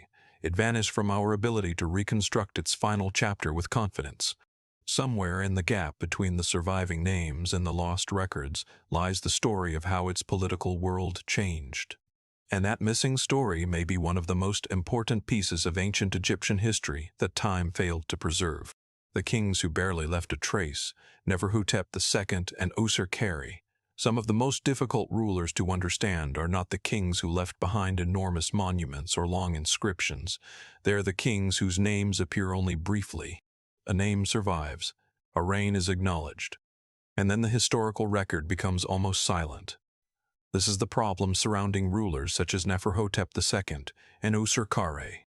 Their reigns belong to different periods of Egyptian history, but they share something important. Both are associated with moments where the surviving evidence does not provide historians with a complete and comfortable narrative. Their names survived. Their positions as rulers survived. But much of the story surrounding their reigns did not. That creates a strange historical situation. Imagine being a king of Egypt, occupying one of the most powerful positions in the ancient world, yet leaving behind so little information that thousands of years later, researchers struggle to determine exactly what happened during your time on the throne. That is the puzzle. It is not simply about forgotten individuals. It is about how an entire royal reign can become compressed into a handful of surviving traces. Neferhotep II is particularly intriguing because his reign is poorly documented. The name tells us that a ruler existed. But a name by itself does not reconstruct a political era. To understand a king, historians need context. They need evidence that helps establish where the ruler fits into the sequence of events. They need information about the political environment, the condition of royal authority, and the relationship between the ruler and the institutions around him. When that information is missing, the king becomes difficult to place within the larger story. Neferhotep II therefore becomes a historical shadow. He is visible, but only partially, and that distinction is crucial. The absence of extensive evidence does not automatically mean that the ruler was insignificant. It may simply mean that the records that could have explained his reign did not survive. This is one of the easiest mistakes to make when looking backward through history. We tend to equate visibility with importance. If a king left enormous monuments, we remember him. If a ruler appears repeatedly in inscriptions, we understand more about him. If a reign is documented extensively, it becomes easier to place within a historical narrative. But the survival of evidence is partly a matter of chance. Stone can survive. Papyrus can disappear. Names can be preserved in one context while entire political stories disappear around them. Neferhotep II demonstrates this problem clearly. The historical record gives us a ruler, but not a complete portrait. That raises a natural question. What was happening during his reign? The supplied evidence does not provide enough information to answer that confidently. And that limitation should not be hidden behind speculation. It is better to recognize the uncertainty than to invent a dramatic explanation for a reign that the surviving record does not adequately describe. The mystery is already compelling without adding anything unsupported. A king existed, his reign was brief or poorly documented, and the surviving historical record does not preserve enough information to tell us everything we would like to know. Osir-Kari presents a different, but related problem. His name also survives in the history of Egyptian kingship, yet his reign is not preserved in the same detailed way as the most extensively documented pharaohs. This creates questions about how he fits into the political sequence surrounding his reign. What was the precise nature of his authority? How long did his rule last? What political circumstances surrounded his accession? And what happened during the transition that followed? The available summary does not provide enough evidence to settle every one of these questions. That uncertainty is significant because royal succession is one of the most important structures in Egyptian history. When one king follows another, historians want to know how the transition occurred. Was it stable? Was it contested? Was the new ruler widely recognized? Did political circumstances change? Without enough evidence, even these basic questions can become difficult. A poorly documented reign therefore creates a gap in the historical sequence. And gaps matter. If one ruler is known and another is known, but the transition between them is unclear, the entire political story becomes less certain. User is interesting partly because his place in the royal record illustrates this difficulty. His name survived, his existence as a ruler survived. But the larger context of his reign is not preserved in the kind of detail that would eliminate every question. This is why historians have to work differently with obscure rulers. They cannot simply construct biographies from imagination. Instead, they have to examine the surviving evidence and ask what it actually proves. That approach can feel less dramatic than a traditional historical narrative, but it is much more revealing. Because when the evidence is limited, the uncertainty itself becomes part of the story. Neferhotep II and Userkare show us how fragile historical memory can be. A ruler can occupy the throne and still leave behind only a faint trace. A reign can happen without becoming a detailed historical narrative, and a political transition can become difficult to reconstruct because the records connecting one event to another are missing. There is something almost paradoxical about this. Ancient Egypt invested enormous effort in preserving royal identity. Kings placed their names on monuments. Royal authority was repeatedly represented through architecture and inscriptions. The monarchy was designed to project continuity. Yet individual reigns can still become surprisingly obscure. The physical remains may survive. The historical explanation may not. That is one of the great challenges of studying ancient Egypt. The civilization's monuments create the impression that almost everything should be knowable. But monuments cannot answer every question. A royal name carved into stone can confirm identity. It cannot necessarily tell us what the ruler was thinking. A surviving monument can establish that a project existed. It cannot always explain the political circumstances behind it. And a king's name can remain visible even when most of the events of his reign have disappeared. This is why Neferhotep II and Userkare deserve attention. They demonstrate that historical mystery does not always come from something bizarre or extraordinary. Sometimes it comes from a simple absence of information. The record is too thin. The evidence is too fragmented. The connections between surviving pieces are uncertain, and the people who could have explained everything are long gone. For modern researchers, this creates a difficult balance. They must reconstruct as much as possible without pretending to know more than the evidence allows. That means distinguishing between fact and interpretation. It means accepting that some questions may remain unanswered. And it means recognizing that an obscure ruler should not automatically be treated as an unimportant one. Neferhotep II may have governed during circumstances that were meaningful to the people living through them. Userkare may have faced political realities that mattered greatly at the time. But if the records did not preserve those experiences, modern historians cannot simply recover them through confidence alone. The missing evidence remains missing. This also raises the possibility that historical memory was not always neutral. The summary emphasizes that gaps in the archaeological record, systematic removal of names by later rulers, and destruction of records create major obstacles for researchers. That means the absence of evidence can sometimes have a complicated history of its own. A name might disappear because a record was destroyed, a monument might be altered, a ruler's memory might become less prominent under a later political order. But without specific evidence, we should not claim that every obscure ruler was deliberately erased. That would be another form of speculation. The safer conclusion is that the survival of royal memory was uneven. Some rulers remain highly visible, others become difficult to reconstruct. And in the case of Neferhotep II and Userkare, that uneven survival leaves important gaps. Those gaps have consequences. When historians try to build a continuous timeline, every uncertain reign creates a problem. A missing detail can affect the interpretation of the surrounding political period. A poorly documented ruler can make succession harder to understand. A lost record can remove evidence that might once have explained why a transition occurred. The result is a history that contains visible landmarks separated by stretches of uncertainty. That may be frustrating, but it is also revealing.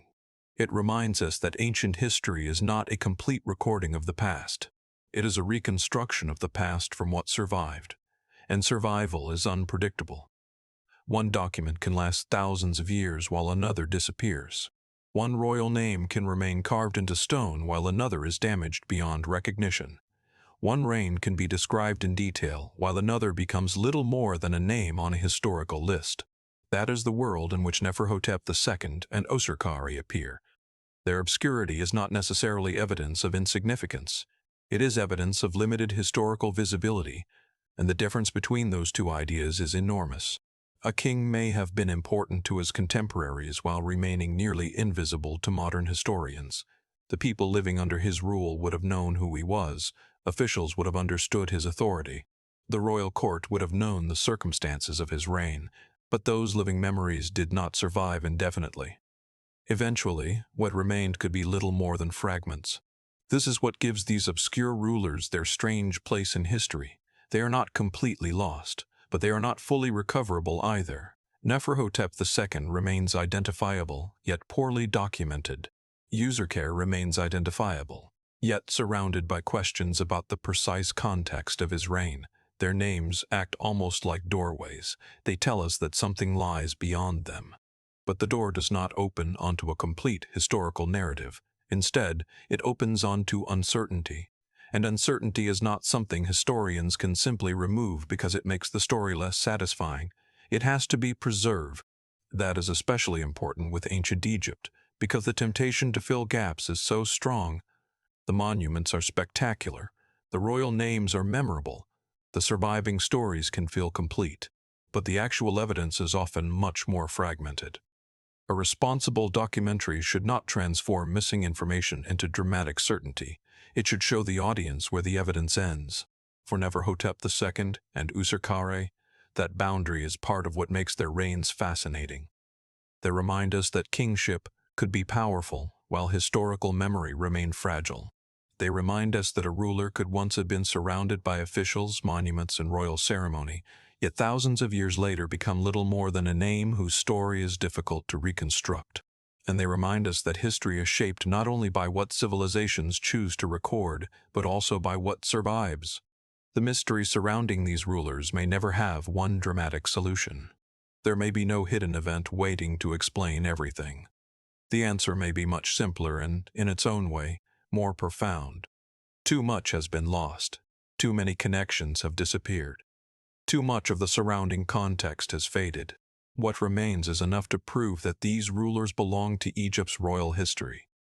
It is not enough to restore their complete stories. That is why Neferhotep II and Usirkare remain important, not because their names are surrounded by endless speculation, but because their obscurity reveals something fundamental about the ancient world. Even the kings of Egypt could become historical ghosts. Their names could survive while their stories disappeared. Their reigns could occupy real places in time while the details surrounding them slipped away. And when the surviving evidence falls silent, the mystery is not necessarily hiding somewhere in the shadows. Sometimes the mystery is simply the silence itself, the forgotten expedition of Mentuhotep III. Some historical mysteries begin with a traumatic event. Others begin with something much quieter, a journey that was recorded, remembered, and then left without enough explanation to tell us exactly what happened. The mysterious expedition associated with Mentuhotep III belongs to the second kind. The expedition is mentioned in the historical record, but its larger story remains difficult to reconstruct. We know that Mentuhotep III was associated with an expedition, yet the surviving information does not give historians a complete account of its purpose, its challenges, or its ultimate significance. That creates a surprisingly deep historical question. Why was the expedition undertaken? What was the Egyptian court hoping to accomplish? What did the people involved encounter during the journey? And why does the surviving record leave so much of the story unclear? The mystery begins with the fact that expeditions required enormous organization. An ancient Egyptian expedition was not simply a ruler deciding to travel somewhere. It required planning, people, supplies, administration, and a clear reason for undertaking the journey. That means the existence of an expedition tells us that something important was considered worth the effort. But knowing that an expedition happened is not the same as knowing everything about it. The surviving record can preserve the existence of an event while losing much of its surrounding context. That is exactly what makes Mentuhotep III's expedition so intriguing. The journey is visible in the historical record. The full explanation is not. This distinction is easy to overlook. When we read that an ancient ruler organized an expedition, we naturally want to know where it went, why it was necessary, how long it lasted, what happened along the way, and what eventually came from it. Those are the questions modern historians would ask immediately. But ancient records were not necessarily created to answer every one of them. A record might commemorate the ruler. It might emphasize the achievement. It might preserve an administrative fact. It might mention the expedition without explaining every practical detail. And if other records disappeared, the remaining reference can become difficult to interpret. Mentuhotep III therefore occupies an interesting position. His expedition is remembered, but the surrounding story remains incomplete. That means the mystery is not necessarily about whether the journey happened. The deeper mystery concerns its full purpose and significance. What motivated the expedition? The supplied evidence does not provide a definitive answer. That uncertainty should remain part of the story. There is no reason to invent a secret objective or dramatic discovery. The fact that the expedition itself remains difficult to fully explain is already enough. Ancient journeys were connected to the larger needs of the state. They could require coordination between the royal court and the people carrying out the journey. They could involve unfamiliar environments. They could take people far from the centers of political power. And when the surviving documentation is incomplete, modern researchers are left trying to understand an event through limited traces. This creates a strange reversal. For the people who participated in the expedition, the journey would have been immediate and concrete. They knew where they were going. They knew what they were supposed to accomplish. They experienced the conditions of the journey directly. They knew what happened. But those people are gone. The knowledge that once existed naturally within the expedition's participants did not survive automatically. Only selected pieces could pass into the historical record, and those pieces may not be enough to recreate the complete experience.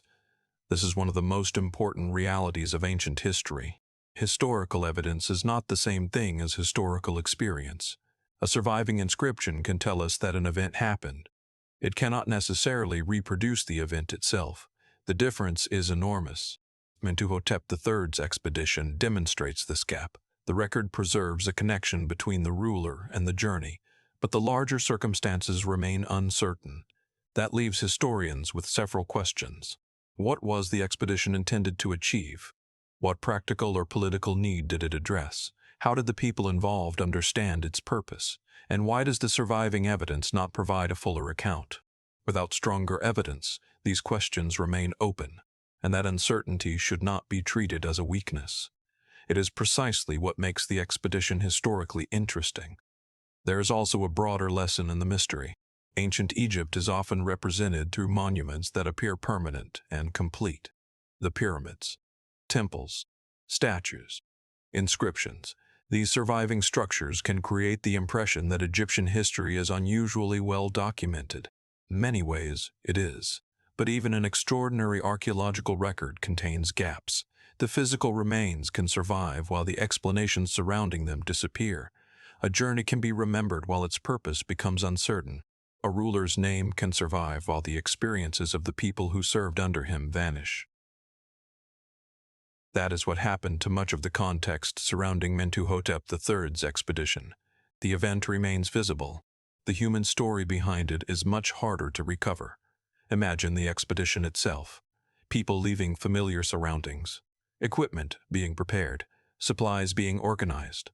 Officials coordinating the journey. The ruler's authority standing behind the mission. There would have been a practical objective. There would have been expectations.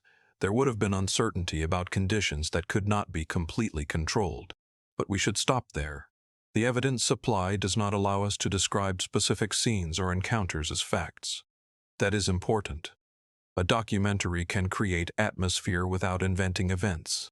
The mystery becomes more powerful when the unknown remains unknown. We can imagine the scale of an ancient expedition without pretending to know every detail of what happened. We can understand that organizing such a journey required effort without inventing the exact difficulties encountered. And we can recognize that the expedition mattered without claiming a purpose that the surviving evidence does not establish. This approach gives the story a different kind of tension.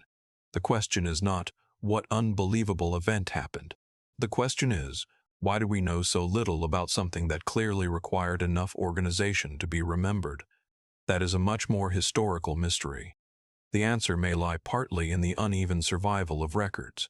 Ancient documents were vulnerable to time. Records could disappear, archives could be damaged, later political changes could affect which names and events remained visible. The summary specifically emphasizes the broader problem of destroyed records and gaps in the archaeological record. That means the uncertainty surrounding Mentuhotep III's expedition exists within a larger pattern of incomplete historical memory. A journey could once have been documented in greater detail. Those details may simply no longer be available. This creates a frustrating situation for historians. They can recognize the event, they can identify its association with a particular ruler, but they cannot recover every reason behind it.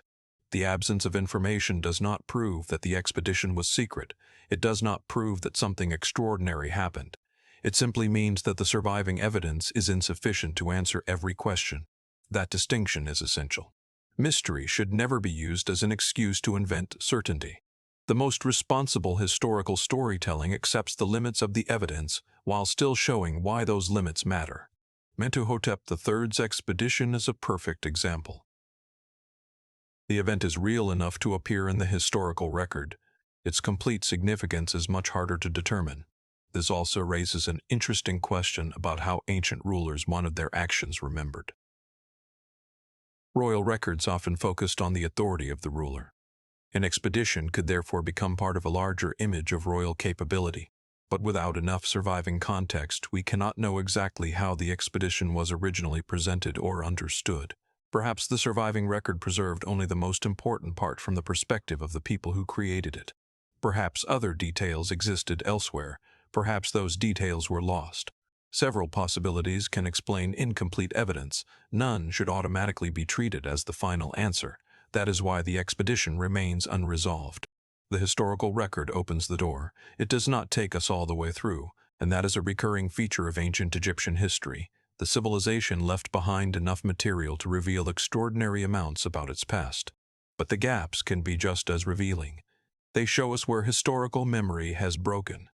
They show us how dependent modern research is on surviving evidence. And they remind us that the ancient world was much larger than the fragments that remain. Mentuhotep III's expedition represents one of those fragments. It gives us a glimpse of movement, organization, and royal authority. But it does not provide a complete narrative. The expedition therefore becomes a historical silhouette. We can see its outline. We know it belonged to the reign of Mentuhotep III. We know that it was significant enough to survive in the historical record. But the details that would turn the outline into a complete story are limited. This is where the mystery becomes deeply human. A journey that was once part of someone's life has become a puzzle for people thousands of years later. The participants knew what they were doing. They knew what they saw. They knew what the expedition meant to them.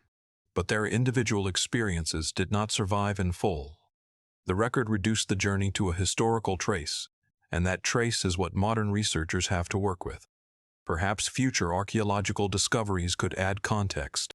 Perhaps a surviving record could clarify the purpose of the expedition. But until evidence like that appears, the honest conclusion remains cautious. The expedition is known. Its connection to Mentuhotep III is known.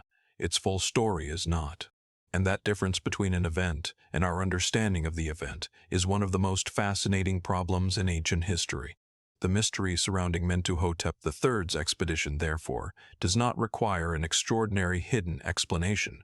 It exists because the past is incomplete. The people who organized and experienced the journey are gone. The records that could explain every detail are not all available. What remains is enough to tell us that an expedition took place. It is not enough to answer every question about why it was undertaken and what ultimately happened. That leaves a small but important gap in the historical record. And sometimes, a gap is all it takes to remind us how much of ancient Egypt still lies beyond the reach of certainty. The revolt under Teklat to political instability in ancient Egypt did not always arrive through a change of dynasty or the disappearance of a king. Sometimes the warning sign was a revolt. The reign of Teklat II contains one of those uncertain episodes, a revolt whose full circumstances remain difficult to reconstruct. The existence of the revolt is part of the historical record, but the surviving information does not provide a complete explanation of everything that happened around it. That creates a very different kind of mystery. The question is not simply why people rebelled. It is also about how much of the political crisis has disappeared from the evidence. Who was involved? What pressures produced the revolt? How extensive was the unrest? And how did the political authorities respond? The surviving material does not give us enough information to answer every question with certainty. That limitation is important because revolts are rarely isolated events. They happen within a political environment. There may be disagreements over authority. There may be competing interests. There may be dissatisfaction with existing leadership. There may be struggles over who has the right to govern. But without enough surviving evidence, it is dangerous to assign a specific cause to an ancient revolt simply because it seems plausible. The safest conclusion is that a revolt occurred during the period associated with Teklat II, while the complete circumstances remain uncertain. That alone tells us something important. A political system can appear stable when viewed from a distance. A list of rulers may make history look orderly, but the people living through that period experienced politics very differently. Authority had to be maintained. Loyalty had to be secured. Regional interests had to be managed. And when a revolt emerged, it demonstrated that political control was not automatic. The name Teklat II therefore becomes connected to a period in which authority faced serious pressure.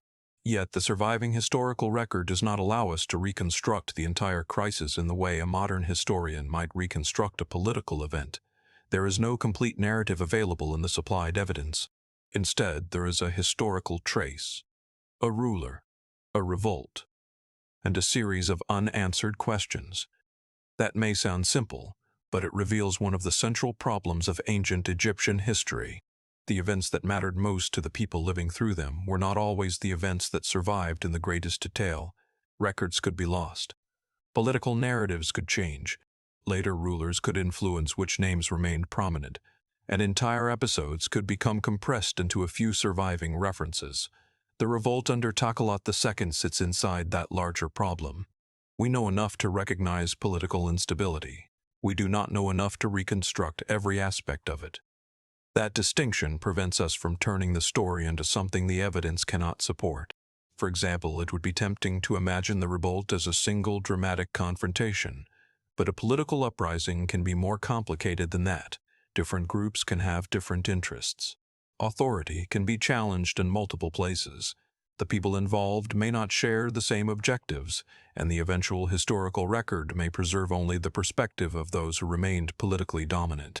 Without sufficient evidence, we cannot confidently reconstruct those details. Instead, the mystery lies in the uncertainty surrounding the revolt itself. Why did it emerge? What did it reveal about political authority during Teklat II's period?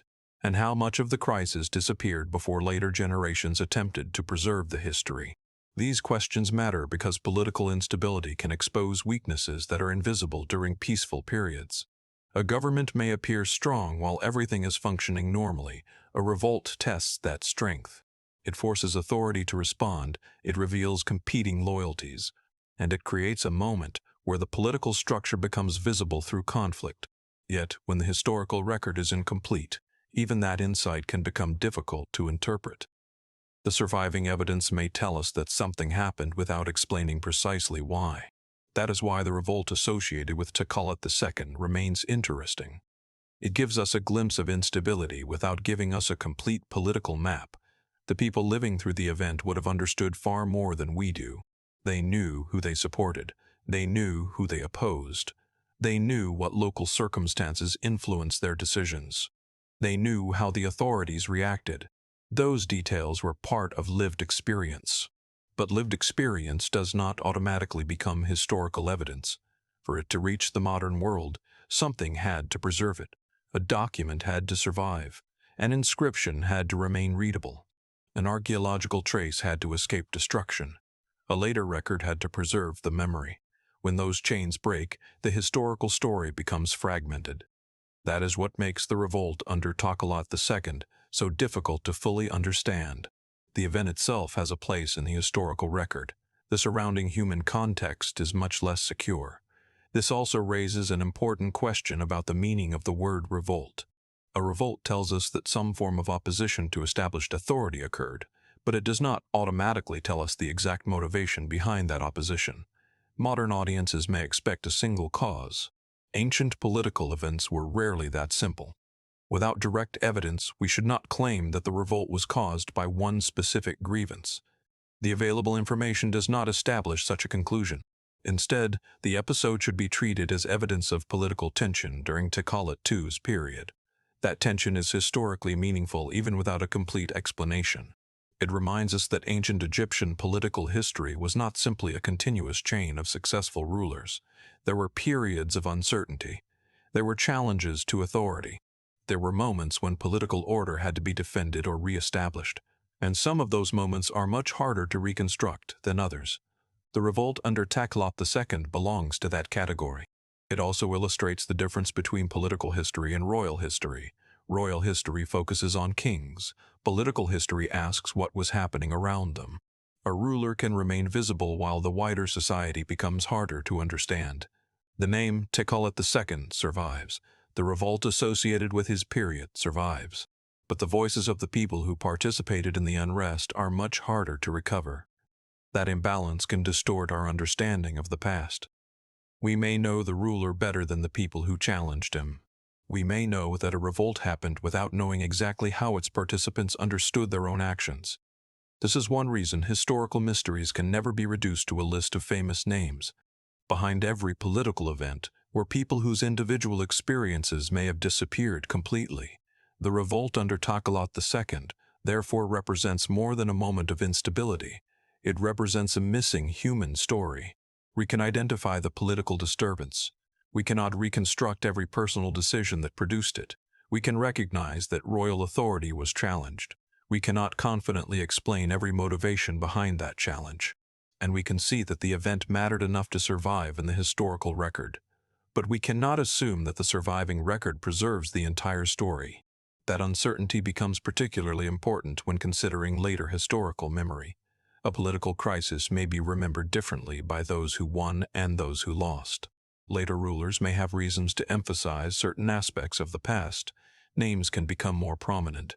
Other names can become less visible. Records can disappear. The summary of this documentary specifically highlights the broader problem of systematic removal of names by later rulers and destruction of records. That means historians must be aware that silence in the archaeological record does not necessarily mean that nothing happened. Sometimes silence means the evidence did not survive. Sometimes it may reflect how history was later presented. But without specific evidence, we cannot assume which explanation applies to every missing detail. That is the challenge. The historian must remain open without becoming speculative. Takalot II's revolt is a useful example.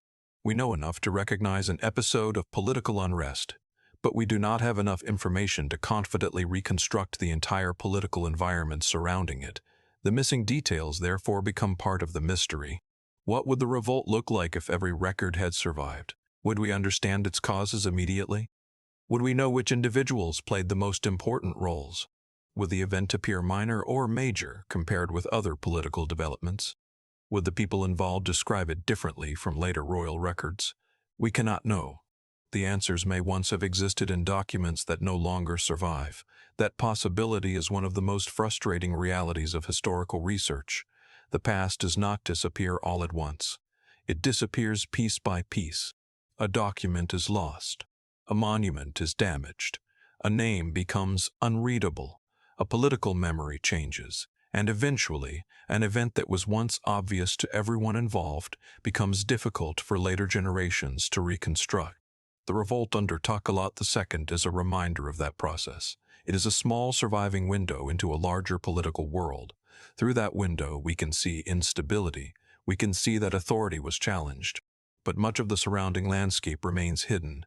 And when historians encounter that kind of gap, the goal is not to fill it with imagination. The goal is to describe the gap accurately. That may seem less dramatic, but it is far more revealing. Ancient Egypt was not a civilization frozen in perfect stability.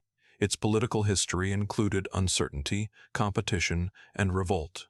Takelot II's period demonstrates that royal authority could face serious challenges. But the incomplete record means that the full story remains difficult to reconstruct. That is why the episode deserves attention. It is not simply because a revolt occurred. It is because the surviving evidence gives us just enough information to recognize an important political disturbance while leaving much of its human context out of reach. For the people who lived through it, the revolt was not a mystery. It was part of their reality. They knew what had happened. They knew who was involved. They knew what they believed was at stake. But time erased most of that immediate knowledge.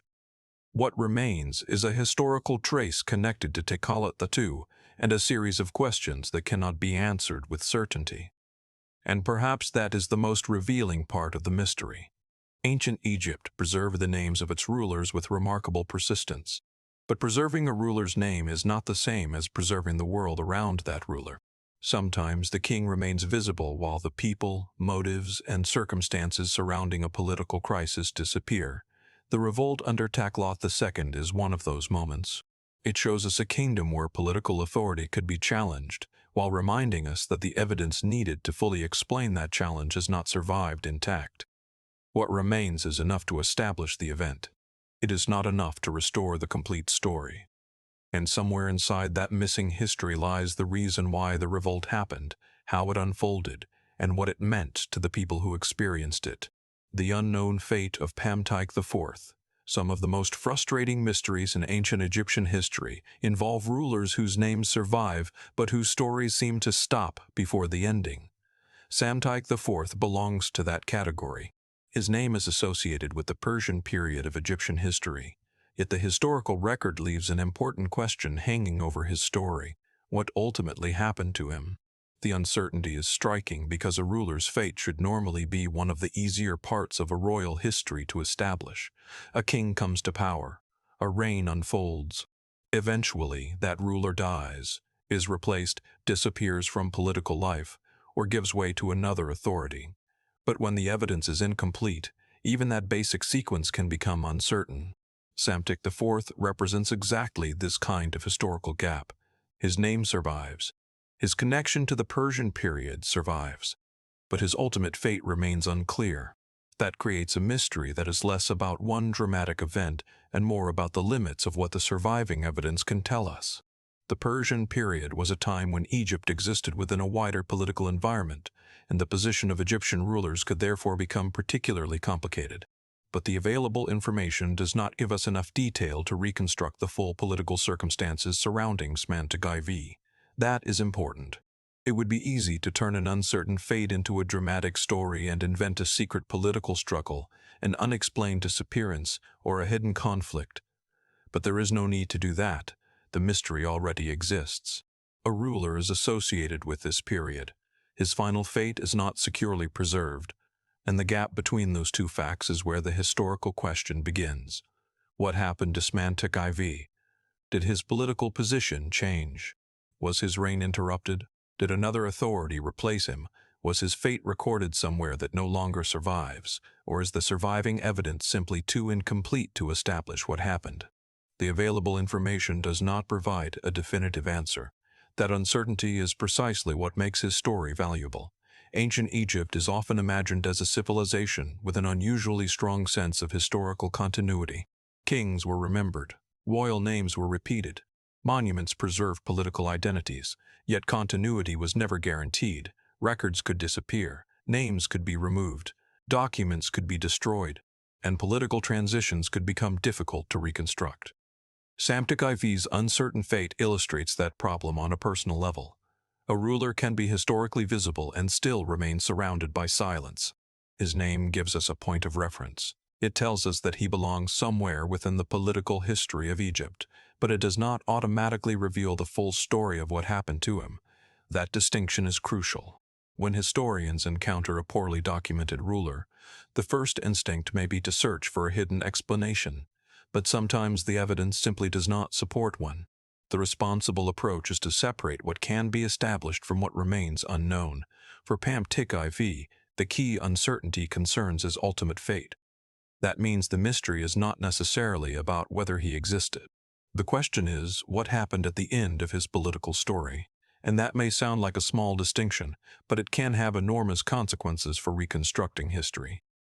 The fate of a ruler is closely connected to succession. If one king disappears from the record, historians need to understand who followed him and why. Was the transition orderly? Was authority transferred? Was there a period of uncertainty? Did the political structure change? Without sufficient evidence, even the transition itself can become difficult to interpret. That is why an obscure royal figure can create a much larger historical problem than his name might suggest. Psamtik IV is one piece of a political sequence. If his final position is uncertain, the surrounding sequence becomes harder to understand as well. This is one of the recurring difficulties created by gaps in the archaeological record. Historical timelines look clean when written in a modern book. One ruler appears, another ruler follows. The years move forward. But the ancient world did not experience history as a neat timeline. People lived through uncertain transitions. Political authority could shift, records could disappear, and later generations had to reconstruct what came before them from whatever evidence remained. The surviving record surrounding Pamtik IV appears to preserve only part of that process. The missing portion is what interests historians. There is also a larger question about how later political powers shaped Egyptian historical memory. The summary of this documentary emphasizes that names could be systematically removed by later rulers and that records could be destroyed. That creates an important warning. When a ruler becomes difficult to trace, the absence of evidence cannot automatically be interpreted as proof of one particular event. A missing name might reflect deliberate removal. It might reflect accidental loss. It might result from damaged records. Or there may simply be insufficient surviving material to reconstruct the ruler's final years. Without specific evidence, we cannot confidently choose among those possibilities. This is where historical mystery requires discipline. It is tempting to say that Pamtik IV must have suffered some extraordinary fate because the record is incomplete. But incomplete evidence does not prove an extraordinary event. The honest conclusion is more restrained. His ultimate fate remains unknown from the surviving information available to us. That statement may sound simple, but consider what it means from the perspective of someone living in ancient Egypt. A ruler's fate would have been a real event. People at the royal court would have known what happened. Officials would have understood the political transition.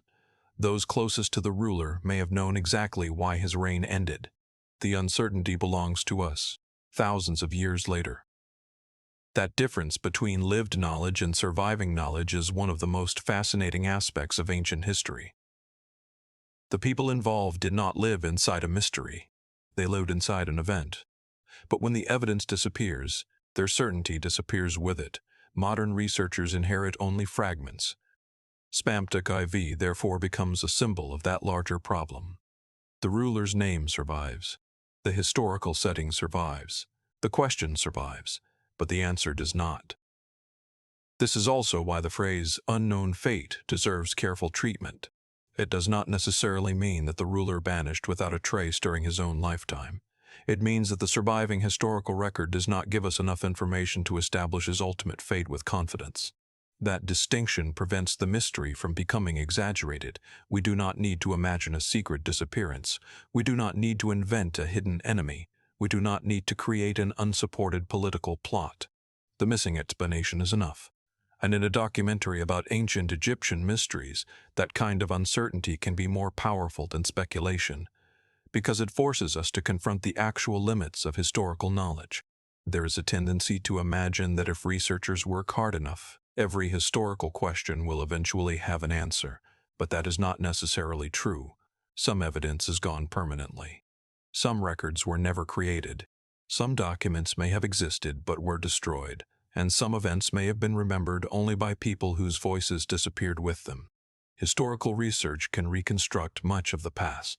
It cannot guarantee the recovery of everything. Pontic IV's fate demonstrates that limitation.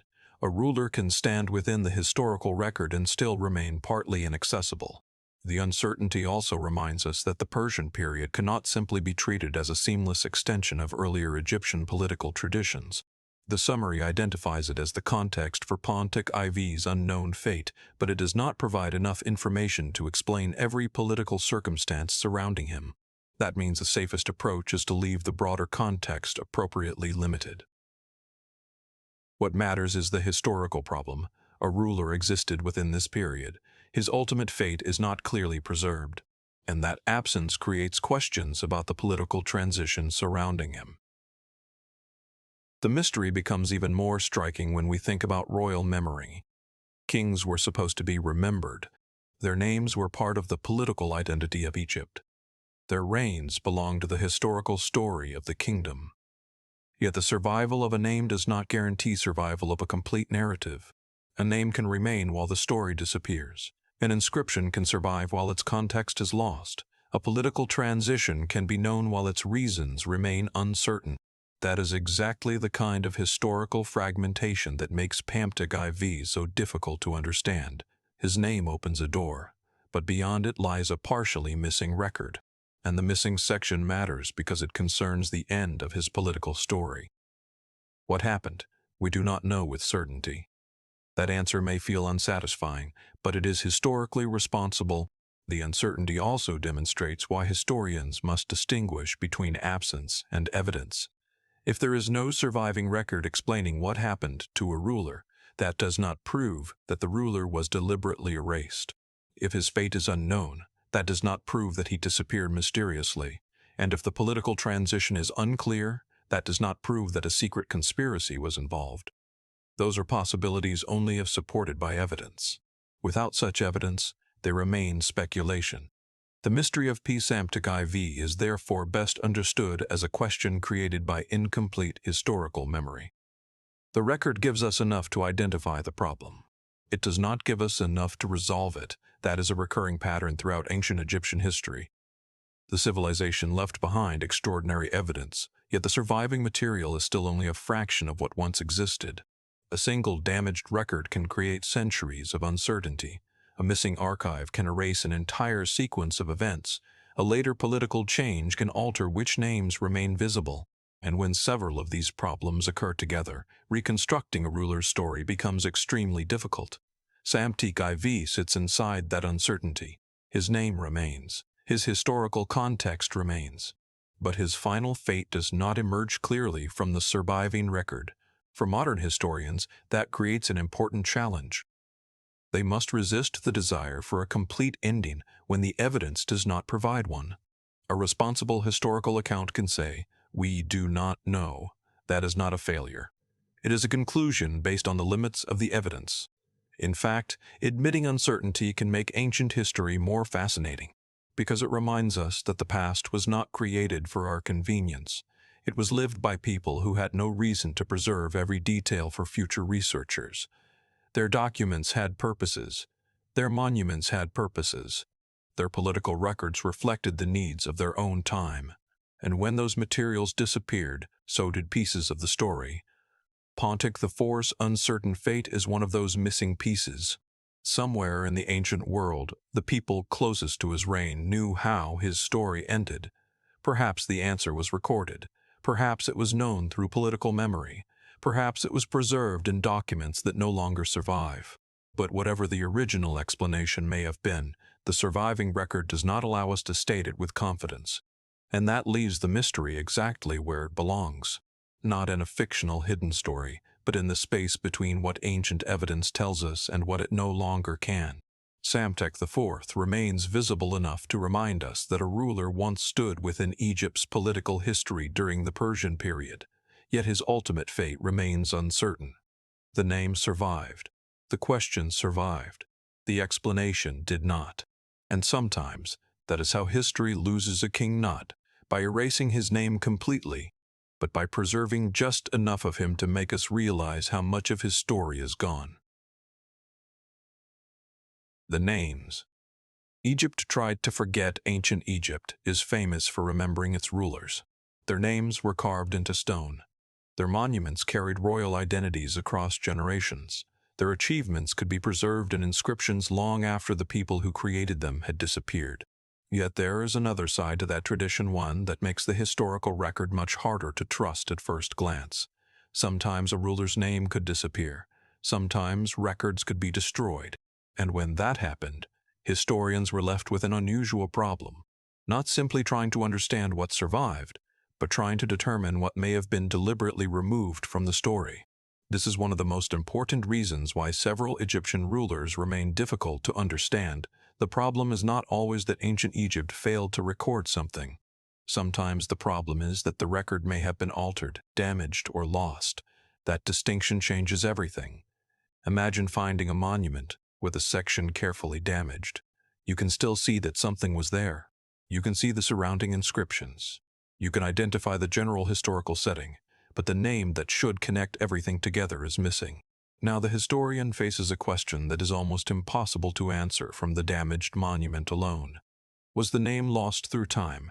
Was the surface damaged accidentally? Or was the name removed intentionally by someone who wanted that ruler's memory reduced or eliminated? Without additional evidence, the answer may remain uncertain. And this is where the mystery of ancient Egyptian history becomes much deeper. Historical memory is not simply about what survives. It is also about what survives unchanged. A record can remain physically present while its meaning has been altered. A royal name can be removed while the monument itself remains.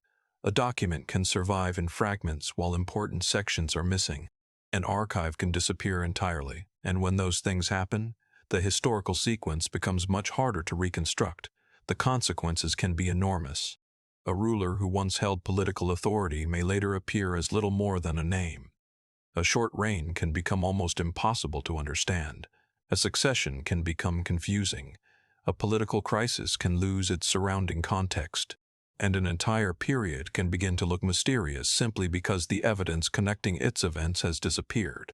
This helps explain why figures such as Neferneferuaten, Smenkhare, Neferhotep II, Userkare, and other poorly documented rulers remain difficult to place within the larger Egyptian story.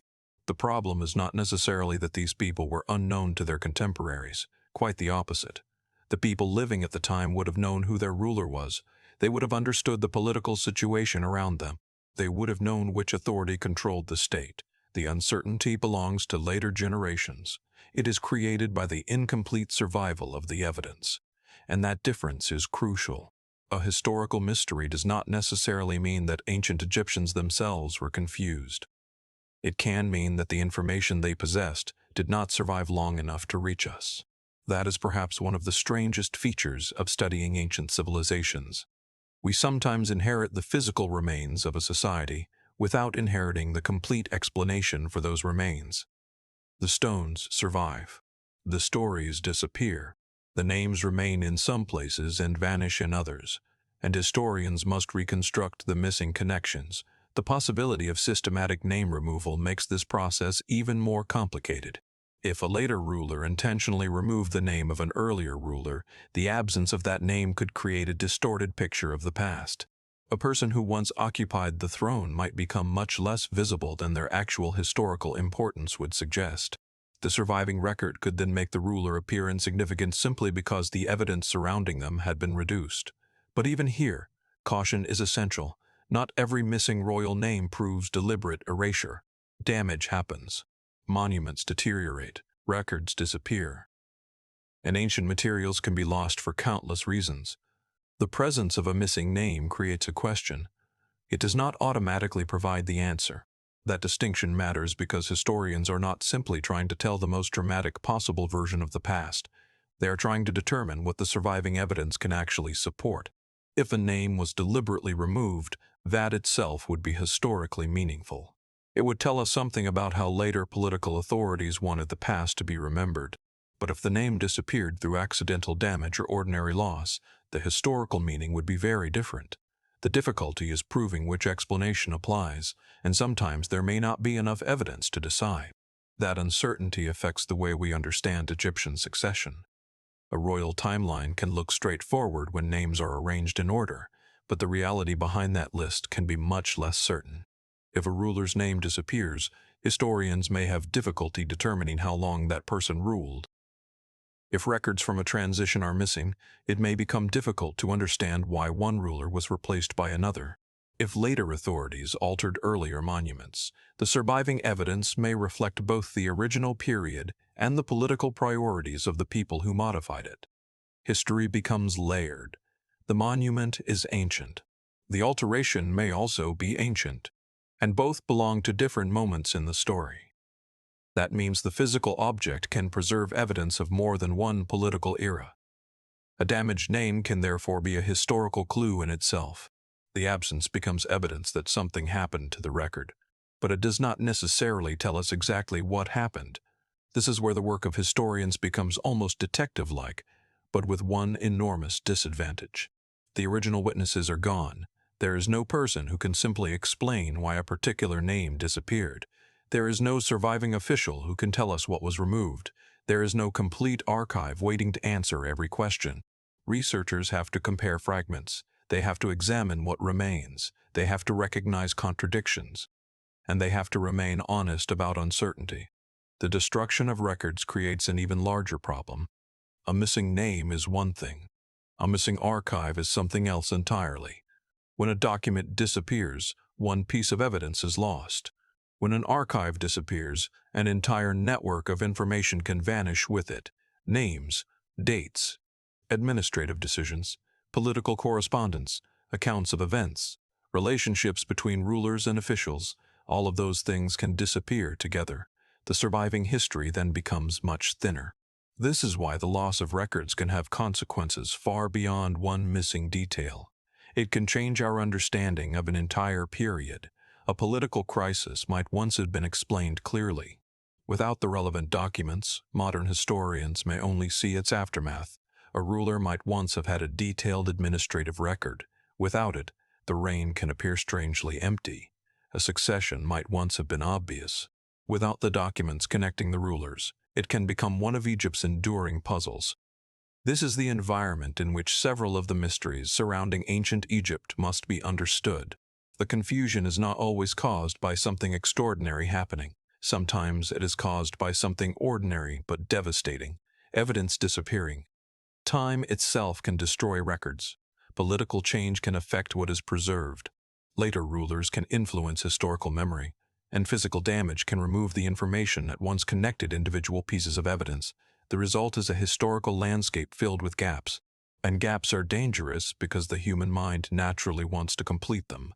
When we see a missing section, we instinctively imagine what might have been there.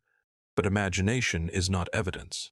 A responsible reconstruction has to leave some spaces empty. That can be frustrating. It can also be fascinating, because every empty space reminds us that the surviving history is not the entire past. It is only the part that managed to reach us. This is especially important when considering royal succession. The identity of a ruler affects the interpretation of everything surrounding that reign. If the ruler's name is missing, uncertainty spreads outward. Who ruled before them? Who ruled after them? Was the transition stable? Was the reign short? Was the ruler recognized widely? Without enough evidence, these questions can remain open. And when several uncertain reigns occur close together, reconstructing the sequence becomes even more difficult. The Amarna period provides one of the clearest examples of this problem. Nefertiti and Smenkhare are connected to a confusing period of royal succession. Their names survive, their royal identities survive, but the exact relationships between their reigns remain difficult to establish from the incomplete record. That does not necessarily mean the ancient Egyptians themselves lacked clarity. It may simply mean that the records that once explained the situation did not survive in sufficient form. This is why historical uncertainty should not automatically be interpreted as evidence of ancient chaos. The chaos may exist only in the surviving record. The people of the time may have known exactly what was happening. We simply do not have all of their information. That realization changes the emotional character of these mysteries. The past was not necessarily mysterious to the people who lived it. It became mysterious later. Time transformed certainty into uncertainty. Memory became fragmentary. Documents disappeared. Names became damaged. And eventually, researchers were left with questions where ancient people once had answers. There is something profoundly human about that. Every society assumes that important memories will continue. Every generation leaves behind records believing, at least to some extent, that those records will communicate something to the future. But survival is never guaranteed. A document can be lost, a monument can be altered, a name can be removed, and an entire explanation can disappear without leaving a clear sign that it ever existed. That is why the gaps in ancient Egyptian history matter so much. They are not merely empty spaces in a timeline. They can represent lost human knowledge. The disappearance of a royal name can erase the identity of a political actor. The destruction of an archive can remove the voices of an entire administrative world. The loss of records can make a transition look mysterious even when it once had a perfectly ordinary explanation. And when historians encounter these gaps, they have to work with incomplete information. That does not mean the past is unknowable. Far from it. The surviving evidence can still reveal extraordinary amounts, but the evidence has boundaries. Beyond those boundaries lies uncertainty. And the most responsible historical storytelling respects that boundary, rather than pretending it does not exist. This is also why some of Egypt's greatest mysteries may never receive completely satisfying answers. The missing evidence may simply be gone.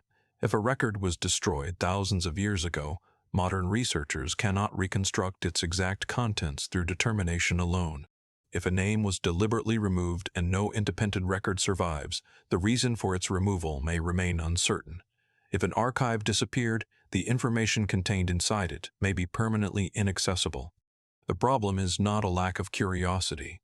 It is a lack of surviving evidence. And that may be the most important idea to understand when looking at Egypt's unexplained rulers and political crises. Mystery does not always mean there is a secret waiting to be discovered.